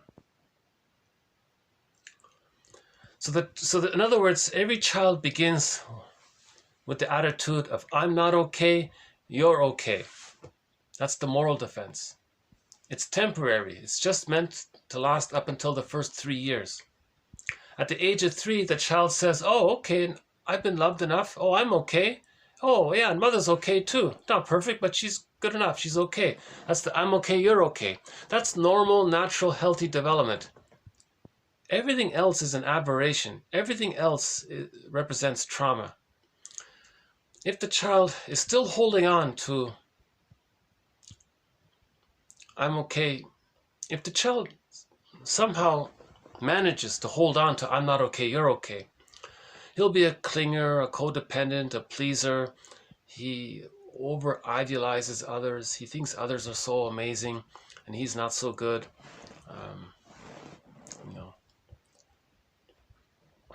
In Psychoanalysis, the character Ellen there, this character Ellen in the comic, she was doing that. She thought that she wasn't, she over-idealized others. Oh, no, correction, that's a different topic. Now, we have a quote coming up in the next video about this idea of the moral defense.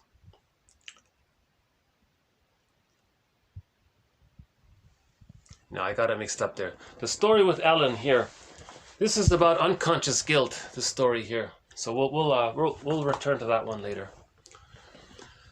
So the moral defense is the child makes this false belief that he's not okay. He is okay. He did nothing. What, did the baby do something wrong? Why would the baby think he's not okay? Why would he think that he's bad or unworthy of love or no good? Where would the baby get such an idea from?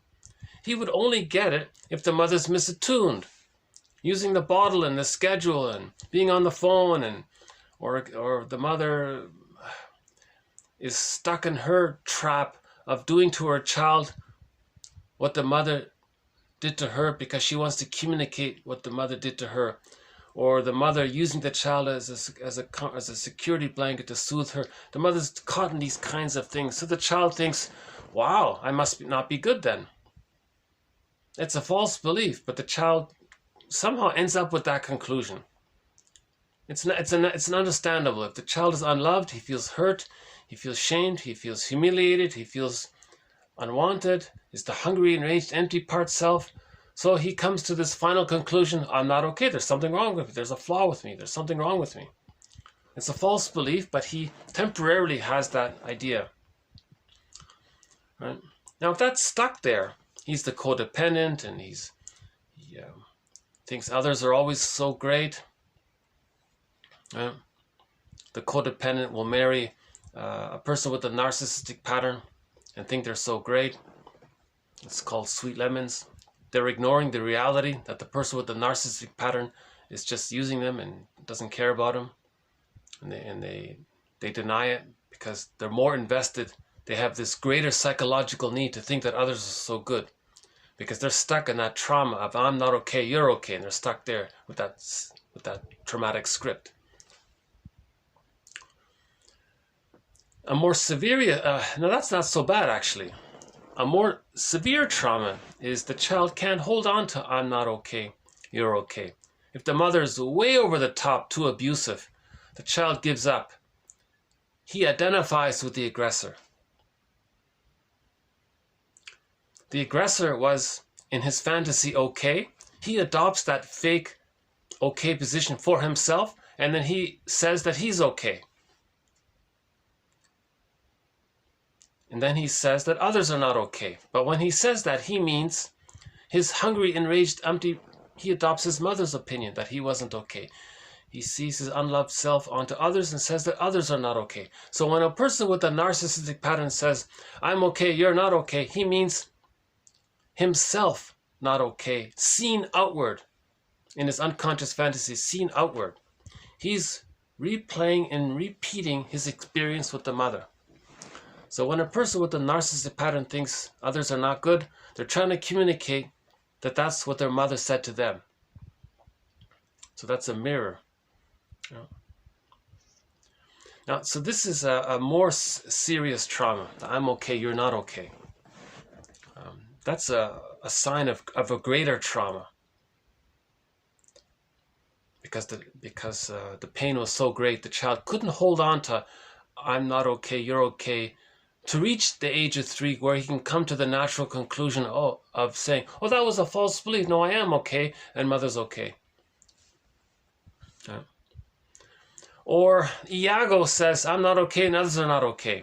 Iago accepts that he's not okay, and others are not okay. That's even a greater variation of that trauma. So Iago only has envy, right? He spreads rumors and gets others against themselves, and you see, so that's even the most severest of the severest traumas is the I'm not okay, you're not okay. There's the nihilism. So he rationalizes it. He hides it over with some fake, obscure philosophy of they'll just make up something. Doesn't care, right? But his negative philosophy is a mirror for him to see that he wasn't loved. Yeah? So if you want to understand the character of Iago, read the story of Freddy there in this comic. By the way, as mentioned before, 1955, 4 issues of this comic came out. Okay, they've been bundled up and reprinted into this book here. So all 4 issues are in this book. Altogether, these 4 issues represent 12 therapy sessions. Okay. 3 with Freddie, 4 with Ellen, and 5 with Mark. This is the best introduction to psychoanalysis there is, in my opinion. Again, it's an educational tool. It's a demonstration of the therapy process put into comic book format. This has won a Golden Windmills of the Mind award, by the way. we have a 15 Golden Windmills of the Mind award issued already. That's one of them. Masterson's book, The Search for the Real Self, mentioned. That's also another one.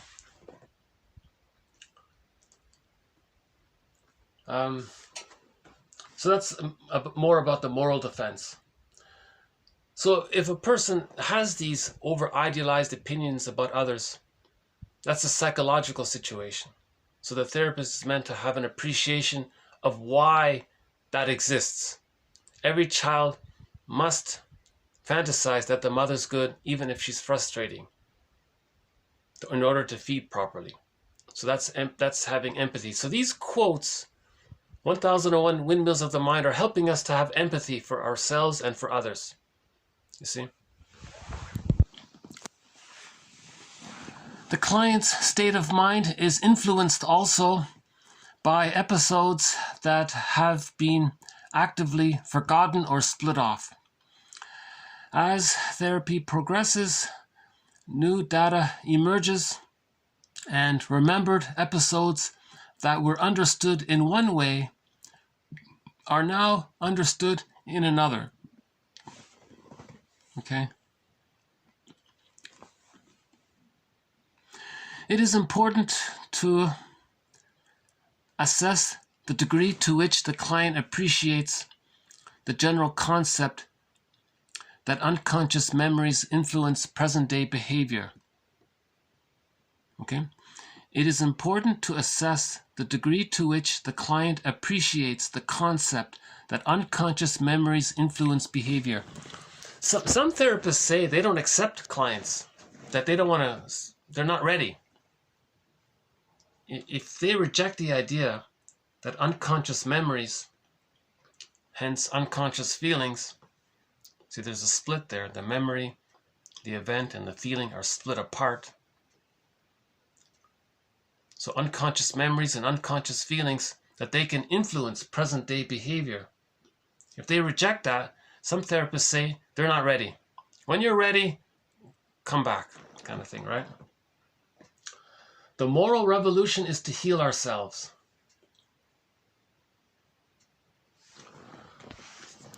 The importance of unconscious feelings.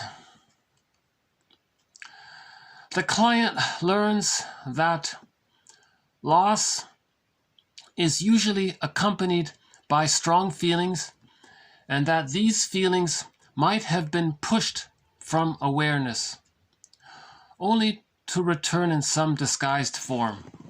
Okay, some disguised form. So unconscious feelings can make themselves known in disguised form, right? By what we find humorous. Bergler says people who laugh at the same types of jokes, they share the same kinds of unconscious conflicts, unconscious feelings. Our bodily symptoms express and reveal, but also express our unconscious feelings. Anybody with a negative personality, that expresses their unconscious feelings. Anybody who's with a pessimistic personality, a nihilistic personality, sardonic humor, all that reflects the unconscious feelings. Yeah.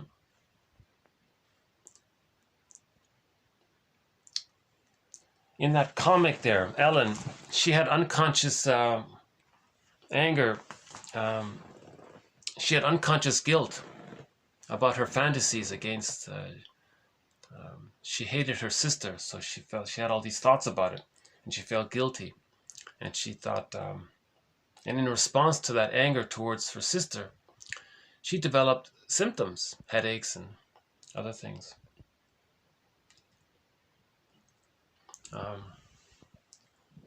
Repetition compulsion, doing the same thing over and over again, expecting a different result. Right? That's unconscious. Transference, choosing the wrong partners, that's the unconscious. Robert Bly has this joke. He says that one guy chose to marry somebody, but he didn't consult his unconscious. The unconscious rebelled and he got a divorce. Robert Bly's joke was, the next time you get married, you better consult the unconscious. His joke was to emphasize the force of it, the force of the unconscious. He called the unconscious the platoon. He said, in that bag, there's the platoon. You better check in with the platoon before you marry the girl, because they may get angry and rebel. That kind of thing. You know. Robert Bly has a lot of metaphors and jokes about the healing process. These jokes need to be taken in the context of his personality, and in the context of his story, and in the context of how he's providing interpretations of fairy tales.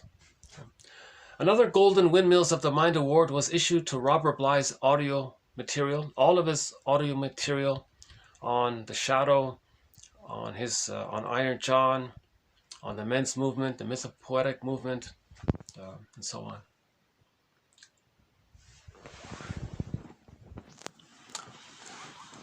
Okay, if a seeker, seeker as a personal historian to himself, existential detective, or a personal historian to himself. If he will submit himself to his material instead of trying to impose himself on the material, then the material will ultimately speak to him and supply the answer. Since the beginning of time, man has been finding things. Man has found knowledge and wisdom. Man is still trying to find himself. Okay. I'm giving this song lyric a TQ designation because I don't think it's ever been quoted anywhere. I've never seen it before. So I think it's worthy of a TQ designation. This is from the song I Found Love by Barry White. Why don't we play that song introduction?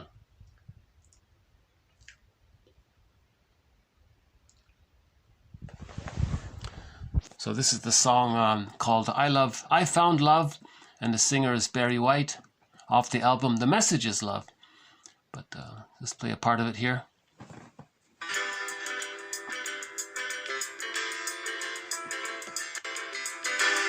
Since the beginning of time, man has been finding things. Man has found knowledge and wisdom. Man is still trying to find himself. Again?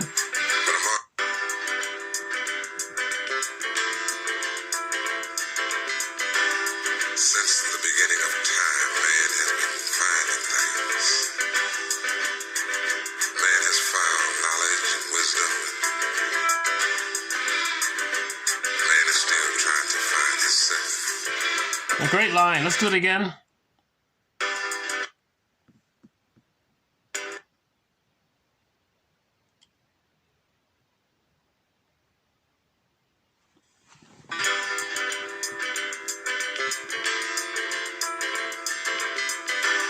Since the beginning of time, man has been finding things.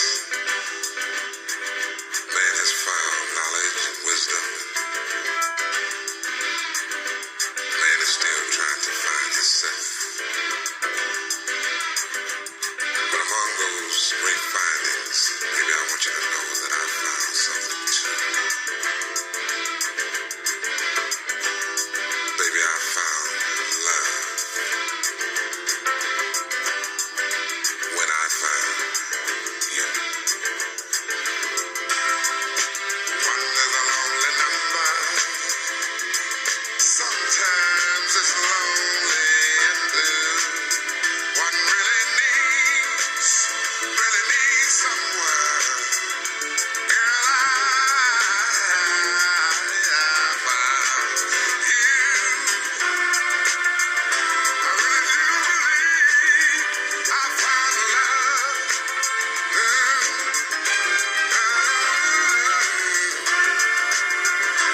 Darling, I found love.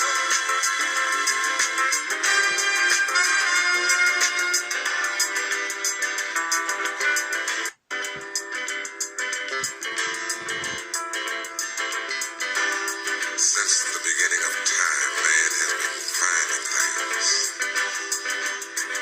Man has found knowledge and wisdom. Man is still trying to find himself. Okay, so that's the moral revolution, right? To heal ourselves. Man's main task is to give psychological birth to himself. That's finding himself, right? So that's so we're adding this quote to our collection here. I want to just do a quick revisit to this story about Ellen here. Hold on a sec. Let's see if I can. But before we do that, maybe we can let's see how's the sun doing here. Let's see if we can get a sun. Okay, there's the sun there. Yeah, no, it's not like yesterday. Oh, geez, yesterday was really interesting. Yeah, we missed it. No, maybe not.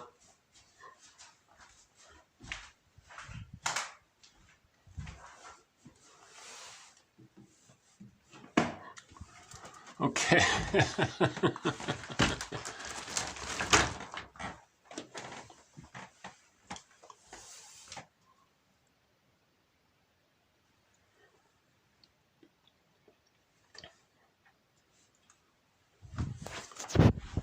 Okay, I just want to do a little sort of a slight follow-up to the story about Ellen here.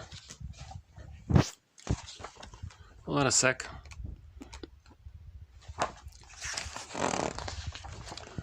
Yeah, okay. So let's just review this one. We did this one.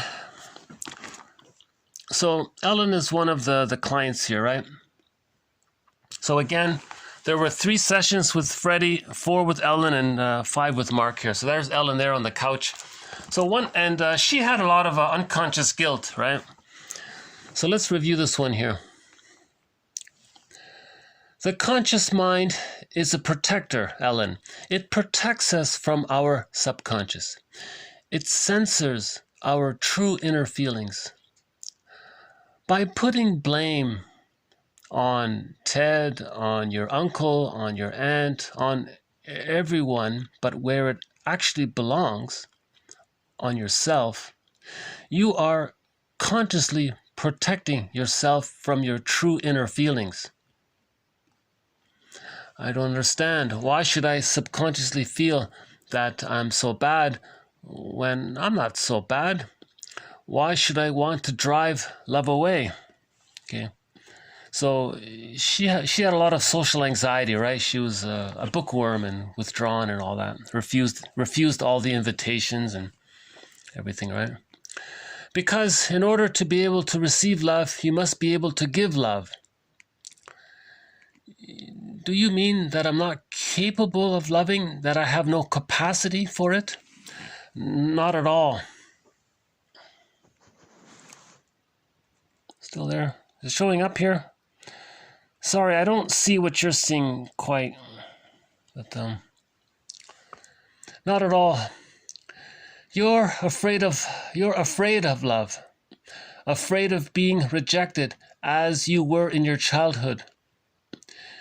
You're afraid of being hurt, so in order to protect yourself, you reject first. Okay? The rejection you've come to expect of others. Okay? So you sever ties before they become strong. I see. So I'm really focused on myself by doing all this, aren't I? She said. You've made a very vital discovery, Ellen. Still here? Hold on a sec. This one, right?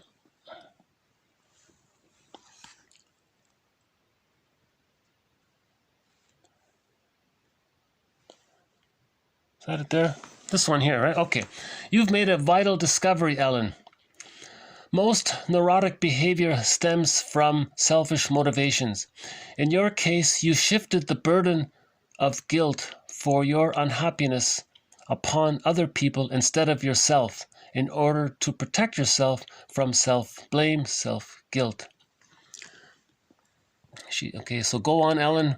What happened after you returned from the farm? I kept up that rejection pattern, that withdrawal pattern I had always followed. I set up a self-made protective shell. Okay, for example, I went nowhere, saw no one. My sister Ruth tried to include me in her activities. How about it, Ellie? Come along. It'll be a swell picnic. Swell, right? It'll be a swell picnic from the 50s, right? No thanks, Ruth. You go ahead without me. I'm perfectly happy to stay home and read. Ellen, Ellie, why are you doing this to yourself? You're only a kid. You ought to be having some fun. You're shutting yourself out, letting the world pass you by. I prefer it this way, Ruth. You know, it's my life, and I don't care to discuss it now. Please leave me alone about it. Okay, then later, so that was sort of in childhood, and then later, you see, she goes to the city, and at the job place, you see, she's alone there, and at the college there, you see, she's alone there as well, right? They think she's a snob, and so she talks about it here. So your classmates called you a snob, and you believe they're wrong. And she says, of course they're wrong. A snob is someone who looks down upon other people, has no respect for them. Isn't that an excellent description of yourself, Ellen? Now, wait a minute. How can you say that I have no respect for people, that I look down at them? Well, it's called projection. How much respect do you have for yourself? Can't you see that your subconscious attitude toward yourself is consciously directed at others? I never thought of it that way. You have a contempt for yourself, even a loathing. You think you're not worthy of love. Hence, you've withdrawn into a shell. You blame yourself for the rejection you felt as a child. You have come to expect this rejection from everyone. You divorce yourself from people because you look down upon yourself and can't believe that they could accept you and offer you love. But you discovered in past sessions that your childhood rejection was not of your making, Ellen, that you had no control over it, that it was caused by many factors not involving you. Why continue to blame yourself or judge people today by the emotional judgments of your childhood? Okay.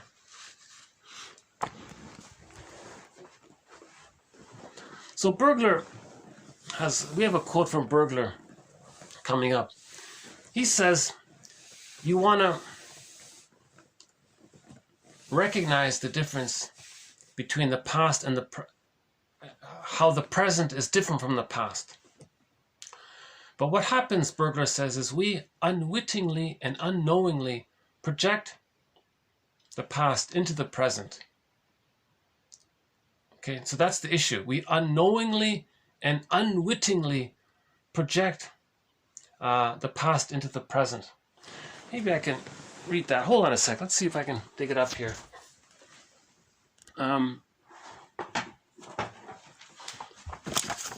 Okay, so this is coming up in a future quote here. Can you see it here? Okay, how does psychoanalysis work? Okay, so let's see. So can you see it here? Hold on. Okay, psychoanalysis uses transference and resistance provided automatically by the client to elucidate the defeat he sustained in infancy by faulty elaboration of environmental factors. Okay, the client uses the chance figure of the therapist as a sort of movie screen on which he projects his bygone conflicts unknowingly and unwittingly. Okay, so I think that's key there, all right? So let's use this for Ellen here. So Ellen, okay, uses the chance figure of the therapist there as a sort of movie screen, or other people, right? Everyone.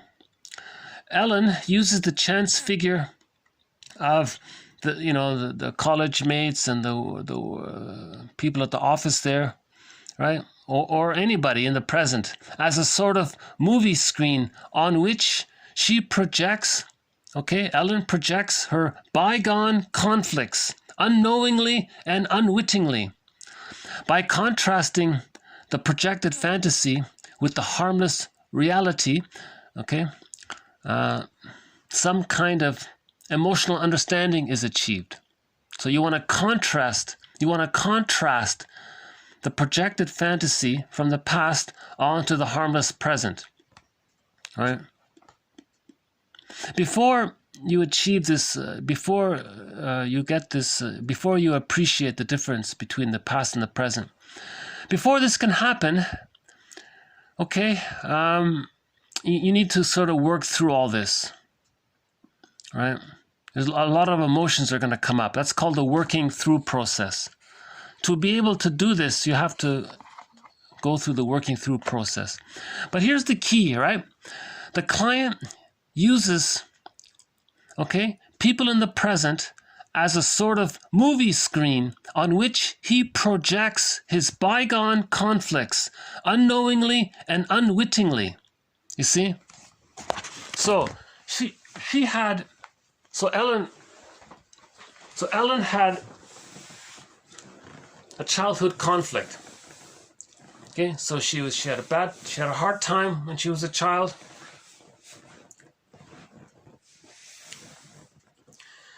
She felt that she was no good, that the mother rejected her, and there is a reference to how the mother played favorites with the other sister. The mother supported the other sister and rejected her, right? So there was some truth to it. So the fictional character here called Ellen, when she was a child, she was rejected. Okay. So she believes that since she was rejected, that's a trauma. When there's a trauma, there's repetition compulsion to master that trauma. So how does Ellen try to master that trauma? She rejects others first before they reject her. And that's why she's a social recluse. Okay, she's rejecting others first because she anticipates they're going to reject them, because she's projecting the rejecting mother onto people in the present. She unknowingly and unwittingly is projecting the refusing mother onto people in the present. And she just believes out of fantasy that they're going to reject her. So to master that trauma, she doesn't want to relive. She wants to master that trauma of the mother rejecting her. So she's going to be first. She's going to reject them first. She's going to think they're so bad, right? So she withdraws and says, no, I'm not going to go to the picnic or the party or whatever. So she rejects them first. First the mother rejected her, then she rejects herself.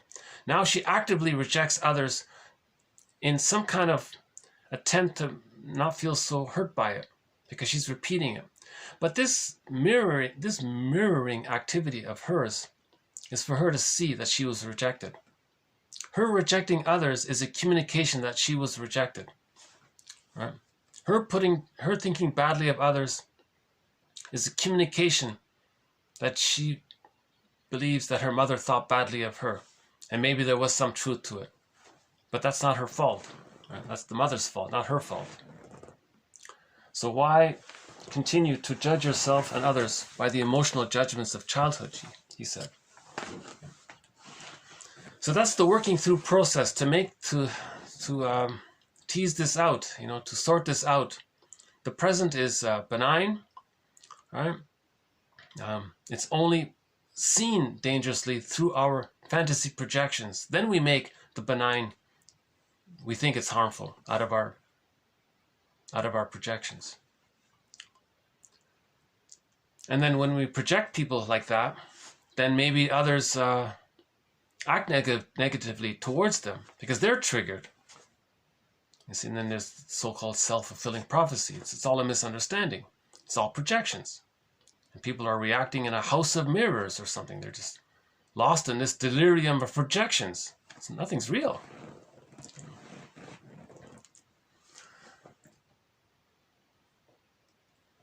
So I thought this was a good point about social anxiety. People who seem kind of standoffish, what they're doing is they're communicating that when they were a child, they were rejected. And they're trying to master that trauma by rejecting you first. Okay? So if you're friendly towards someone and they're going to reject you or think badly about you, they're communicating that when they were a child, that they felt rejected, and they're trying to master that trauma, and they're stuck there. You see? And they still have the fantasy that the other person would reject them anyways if they got to know them, kind of thing. So that's why we have to make I statements, right? So the moral revolution is to heal ourselves. The moral revolution is to heal ourselves. These quotes are, I think the reprinting of this book is part of the moral revolution. This is part of the moral revolution, right? I think the work of one of our mentors here, Edmund Burglar, right? That's part of the moral revolution. Edmund Burglar, by the way, is one of our mentors in this series. And I'm really curious. If you don't mind, I want to see how the sun is, because yesterday's sunlight it really was unique. I've never seen it like that before.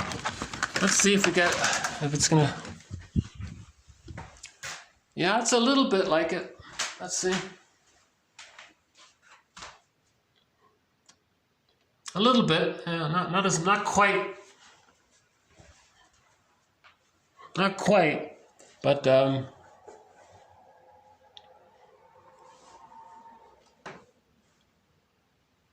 no, not. It's not. It wasn't like this. Yesterday, there was quite a variety of red colors. No, this is just an ordinary sort of sunset. But yesterday was special. That was quite a.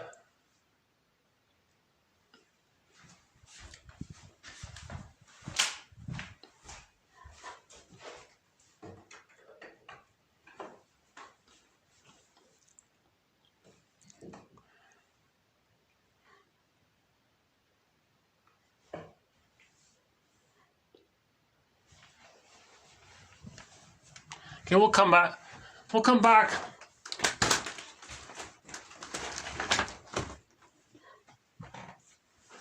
So we'll come back to that one.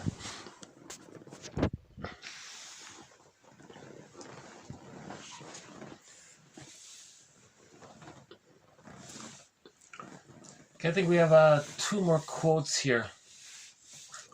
Okay, countertransference is often evoked during the repetition compulsion. Okay, this is the point where if Ellen is constantly transferring the rejecting mother onto the other, and she's repeating it, she always thinks her workmate is going to be a rejecting person. Eventually, that workmate is going to get triggered herself, and she may even feel like that she needs to be rejecting towards Ellen. That's called countertransference.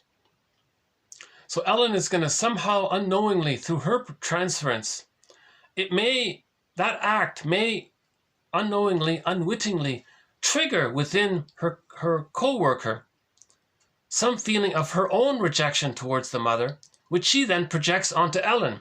And then that classmate, that co-worker, then does reject Ellen, because the co-worker sees unconsciously, unknowingly, and unwittingly, she sees the rejecting mother onto Ellen, and then does reject her, when in the beginning she didn't. You see? So this is now the 2 of them are caught in this house of mirrors. Now they're both angry at each other, they both hate each other, you see? And they're stuck like that. You see? That's what the countertransference means. So countertransference is often evoked. Okay, the other person is often triggered of their stuff when the other person is engaged in the repetition compulsion. It's just to be aware of this phenomena, right?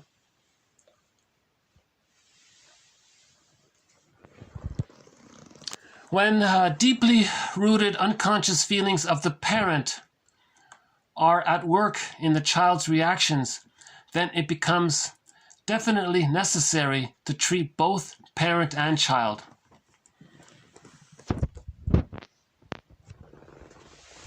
So if the parent scapegoats the child, and the child is acting out to serve as a distraction. Remember the physical symptom? Remember Sarno? He said, if you get a physical symptom, that's a distraction from your unconscious feelings. Well, the child can be naughty and all that. That's like a distraction to serve the parent to distract the parent from her unconscious feelings. Same idea, right? So the child is is the symptom of the parent using the child as a distraction, and the parent welcomes the idea that the child is going to offer all of these distractions. Then she doesn't have to face her truth. So, okay, since Barry White's music came up, I thought we would end on a Barry White song. He's got a lot of great songs. So I'll just sort of play like a lighthearted, fun one. Everybody knows this one, I think. Lord have mercy, everybody's here. Hey, what's going on, man?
There's the moon up there. So we got the sun and the moon. Yeah.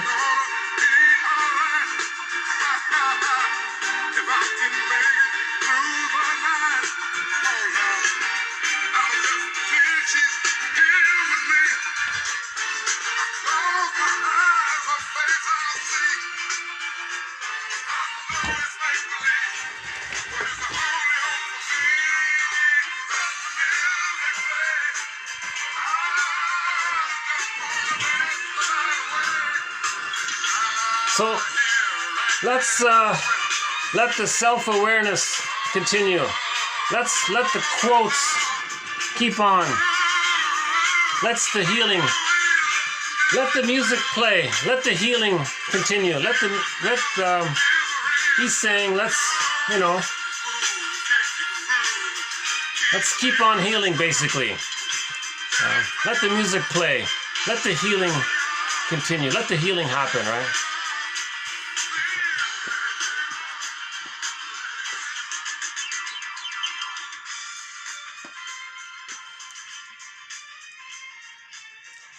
Everybody knows this song. This is his most famous. And just in case you're not familiar with Barry White, this is his most famous song called "You're the First, the Last, My Everything." I mean, really, when you really sit and think about it, isn't it really, really nice?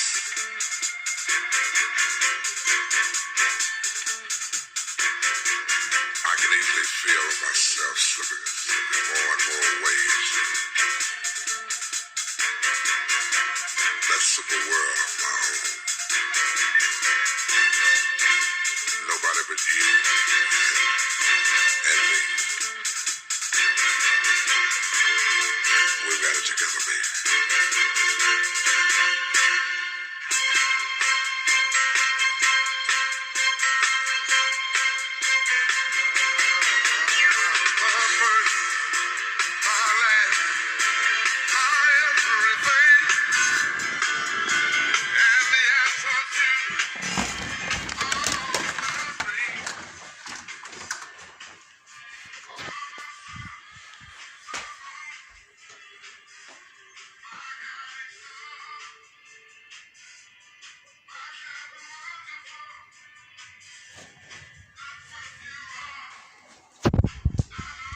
Well,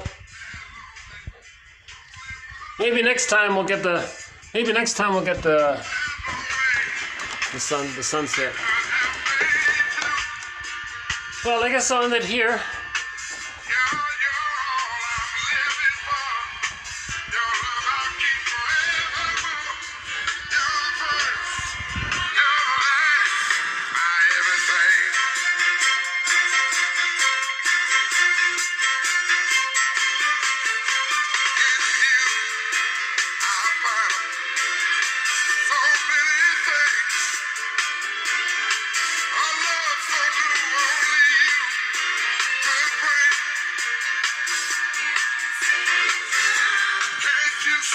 Okay, so thank you very much. This has been TQ 1787 to 1795. We talked a little bit about emotional eating, the story of Ellen there and unconscious guilt, how she wants to master the pain of being rejected by first rejecting everyone else. And that's why she's a social recluse or a snob. They called her a snob because she's trying to not be reminded. She has the general assumption that she's going to be rejected. Now, why does she keep doing this? Unknowingly and unwittingly. That's the nature of trauma. When there's a trauma, there's repetition compulsion. This unknowingly and unwittingly repeat, that's called the repetition compulsion. That's why they call it a compulsion. She doesn't mean to do it. She doesn't mean to be a snob or whatever. It's because she's been so traumatized. She's got to master that pain. That's her primary agenda. She wants to master that pain of being unloved and rejected. So she thinks, she panics, well, I better reject others first before they reject me first. Right? And she's stuck like that. And others might be doing the same thing, so it gets very confusing. Then, you see, if she's doing that, it may trigger others, and then they may do that. Then it further confirms her belief that others are going to be rejecting. So it's all a misunderstanding. Nobody in the present is the breast mother. But she's trying to master the trauma and what happened at the breastfeeding time. Using the bottle, using the schedule, being on the phone for too long. These kinds of things. Right?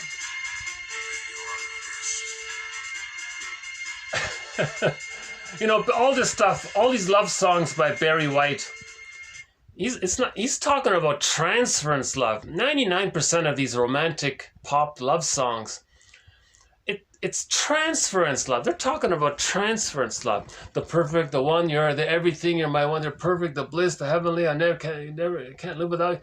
This is the child's need for the breast, right? So this is called transference love. Regular, genuine, authentic love has a more calmer, I'm okay, you're okay, sharing, mutuality there, collaborative there. It doesn't have this ecstatic, blissful reunion with the breast mother. It doesn't sound like some kind of extremist feelings of being in heaven and all that, right? This honeymoon phase thing. All of these romantic songs are talking about the honeymoon phase, and then the breakup, right? And then the anger around it. You know, that's the transference love, right? The baby had a wish to be fed. The mother was on the phone. It got rejected. The baby's angry. And so transference love and all of these romantic songs, they're fun to listen to. I listen to them all the time. But a lot of these love songs, they should be called transference love songs, right?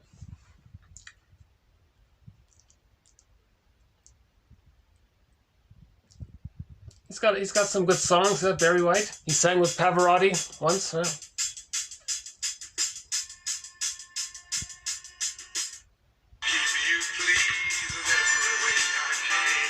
This is sort of a typical Barry White sound right here.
Some people said, one person said that their parents told them, you were conceived.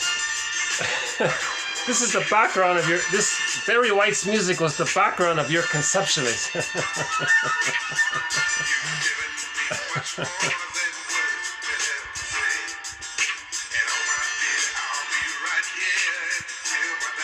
Now, another one of his big hits was, I think this was one of his big hits here, right? This one here. This one here.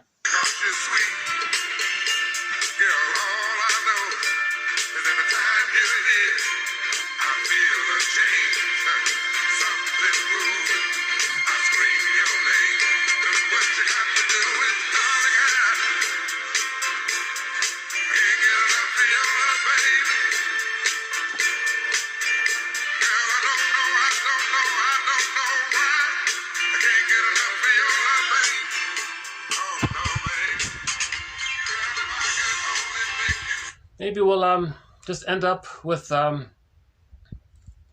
Nanuli Rama by Beatrice Deer. One of our main musical muses or musical voices throughout this series is the music of Beatrice Deer. This is one of her songs here.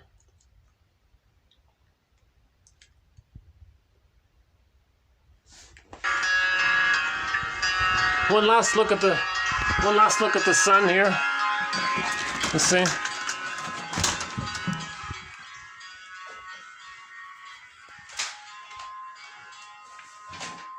No, nothing special. No. Okay. Maybe next time.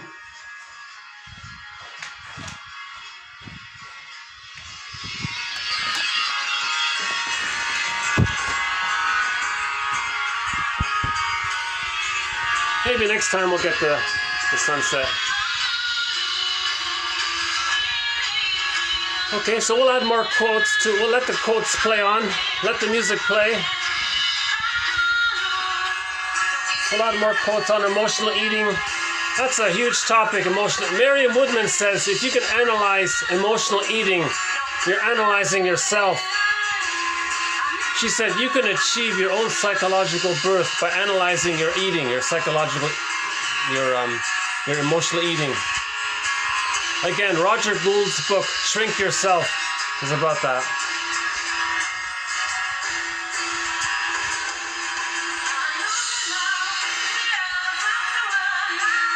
Okay, these quotes are helping us to be our own personal historian.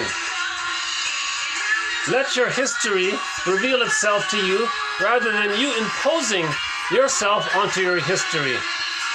What he means is, it's back to Steiner's quote, it's this verdict of reality that makes the work of mourning so difficult and so painful. It's this verdict of reality, the reality that the reality is that maybe the mother was in battle with her mother, with her mother. You see? So she was too angry to love her child because what she did was she scapegoated. Some mothers treat their own child badly because they want to communicate how bad their mother was for her to do such a thing to her own child. Why would a mother treat her child so badly? They're doing it because they want to show up her own mother. It's as if she's saying, look, mother in the mind, look how badly I'm treating my own child, your grandchild. I'm showing you through my behavior what you did to me. So some mothers are in this battle of trying to show up their mother. Bergler calls it the grand design. Some women have what's called the grand design. Now, if the son is the victim and he has the mother complex, he's doing the same thing. If he's negative towards others, he wants to communicate that his mother was negative towards him.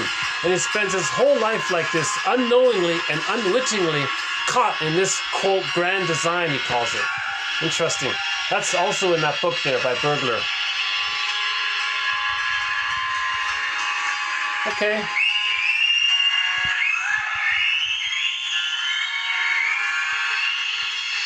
Beatrice Deer just came out with a new album.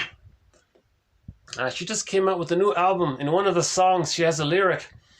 She says, maybe we'll play it later. She said the song is about where she sings. If someone had told me that one day I'll be emotionally free, I wouldn't have believed them. Turns out they were right. They were. It's true that healing does happen, right? Sometimes it's hard to believe in the time.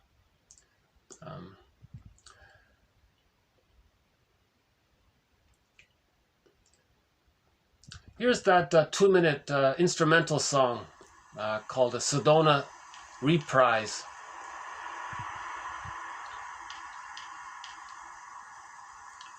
Any final thoughts here before we close up here?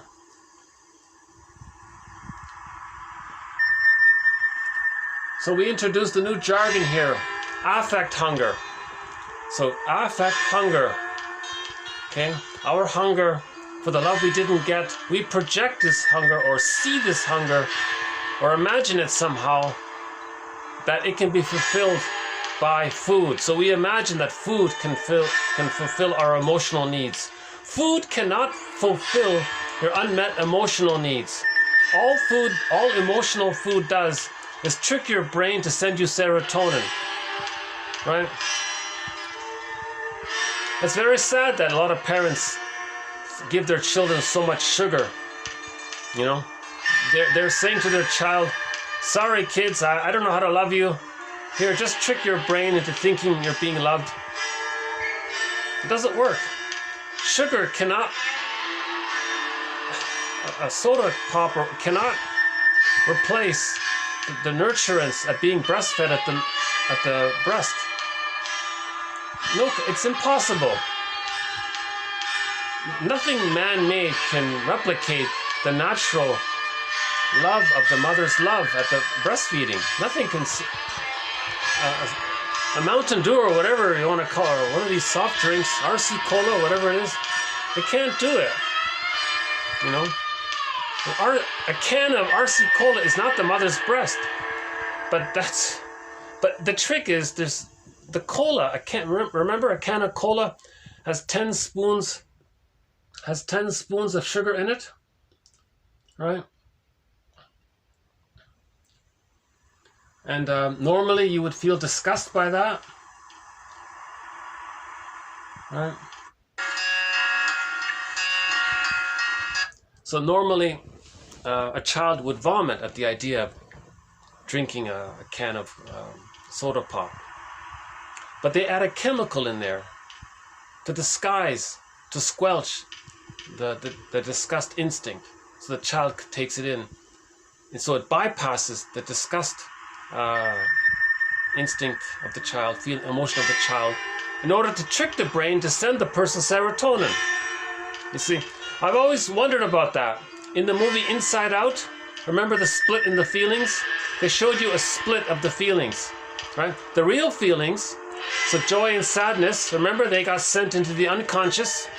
Very good movie, by the way. It's called Inside Out by Pixar Films or something, right? There was a trauma there.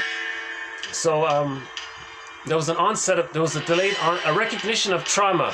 The feelings represented by the characters joy and sadness, they got expelled into the unconscious. So what was left? All you had left was fight or flight, the characters of fear and anger, right? And they were running the show for the person. Either fight or flight, anger or stress response. The feelings were gone, right? The person was just in reactive mode all the time, fight or flight all the time, power struggle all the time. Now remember in that movie, the kid there was eating all of this sugar. The character disgust, I thought the character disgust was going to say no. But the character disgust said no to the broccoli, not to the sugar. So it's damage. You see, I think that showed the damage of how too much chemicals added into the sugar can somehow trick the brain. It bypasses the emotion of disgust, so the person doesn't feel disgust, and then the brain sends the person the serotonin. You see? So the baby wants mother's genuine love. The mother says, sorry, I can't offer it to you. I didn't get it. Here, drink a can of cola or something, a soda pop or something. That'll trick your brain into thinking you're loved, right? Now, naturally, the child would want to vomit and say, ooh, no, I can't eat all this sugar. This is way too much. You're kidding. I can't eat all this sugar, right? But there's a chemical added to it to bypass that reflex, the disgust reflex. So it's very interesting in that show that, see, ideally, in that movie, Inside Out, when the kid there was eating all that sugar, the character disgust would get the child to throw the bowl of sugar away, not the bowl of broccoli. See, that's sort of the, I'm surprised they, see, even the scriptwriters are not aware of that. Or maybe they are, and you know, maybe they have shares in the sugar industry. I'm not sure.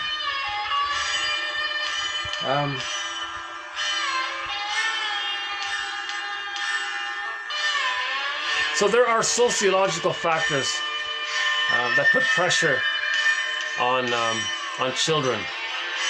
If children are traumatized, they end up with the prejudiced personality, which serves as a tool for the economic model of pillage.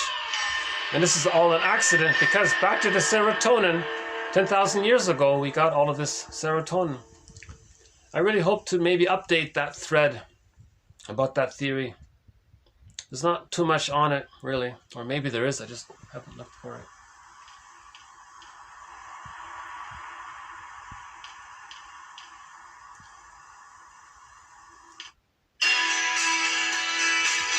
Another musical voice in our series, 1001 Windmills of the Mind, is Dan McCafferty. The lead singer for the band Nazareth, Dan McCafferty. So here he is singing about, again, love. This song is called Love Leads to Madness. No, it doesn't. Transference love leads to madness. Transference love. 99% of these love songs, they're talking about transference love. Transferring the unmet affect hunger into the present, expecting too much, getting disappointed. And that leads to madness.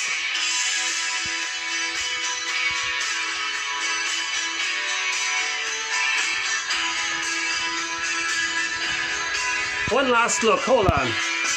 Maybe the sun, let's see.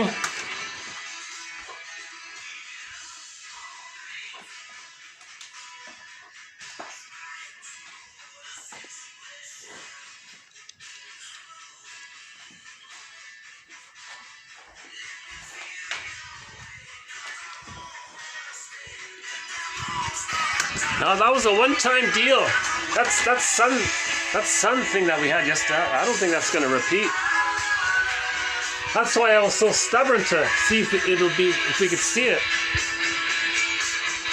Yesterday was the most spectacular sunset. One of the most spectacular sunsets I've ever seen. It only lasted for like 2 or 3 minutes or something. By the time I got my camera out, it was gone.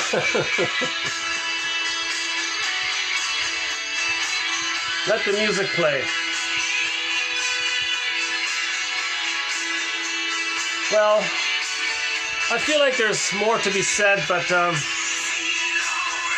guess I'll save it for the next video. There's so many times when I shut the video, 5 minutes later, all these new thoughts come up. Oh, I missed that point. I missed that point. You know? That's why I sometimes delay at the end.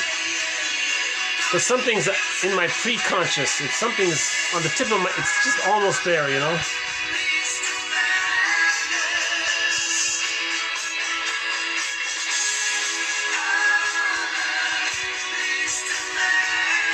Let's repeat this point about Burglar. Burglar's one of our mentors here. Can you see it here? He says here, okay, this one here. Is it showing up? I have no idea if you're... Okay, I think it's here, right? This one here. Okay, the client, the person uses the chance figure, okay, of the therapist as a sort of movie screen. A sort of movie screen by which he projects his bygone conflicts, unknowingly and unwittingly. I really, this point needs to be very much appreciated, I think.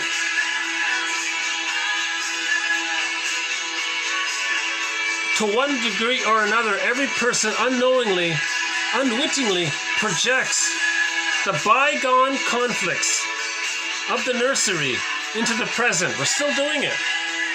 That's the crux of the matter, to be aware of that. That we have unconscious feelings. That unconscious feelings exist, right? That's what he was saying here about,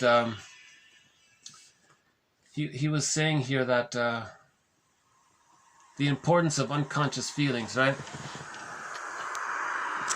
It is important to assess the degree to which the client appreciates the general concept that unconscious memories influence present-day behavior.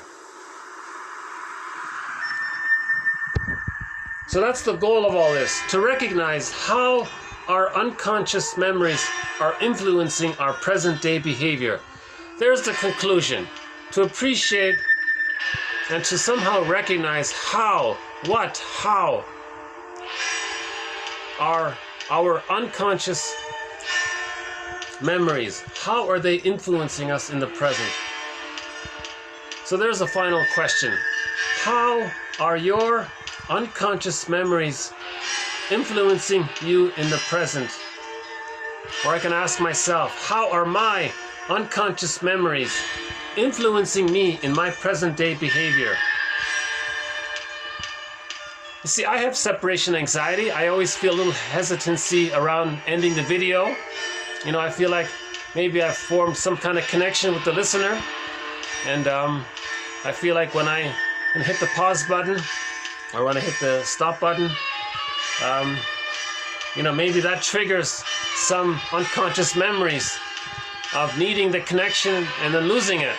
Maybe that's why I'm kind of like clinging a little bit.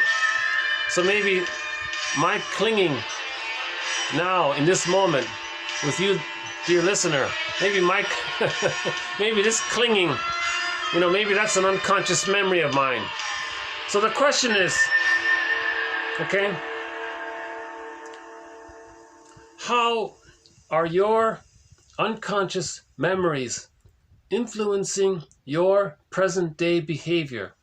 Or if you make it as an I statement, how are my unconscious memories influencing my present day behavior? So my unconscious memories of loneliness is influencing my present moment behavior of clinging to you, the viewer, you know, something like that. So this final song is called Sedona Reprise.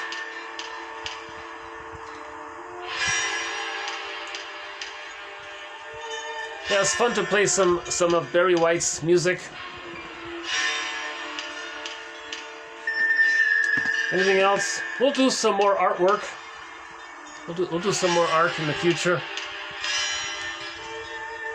Okay, 2 hours and 40 minutes here. Okay. So I really should just stop here.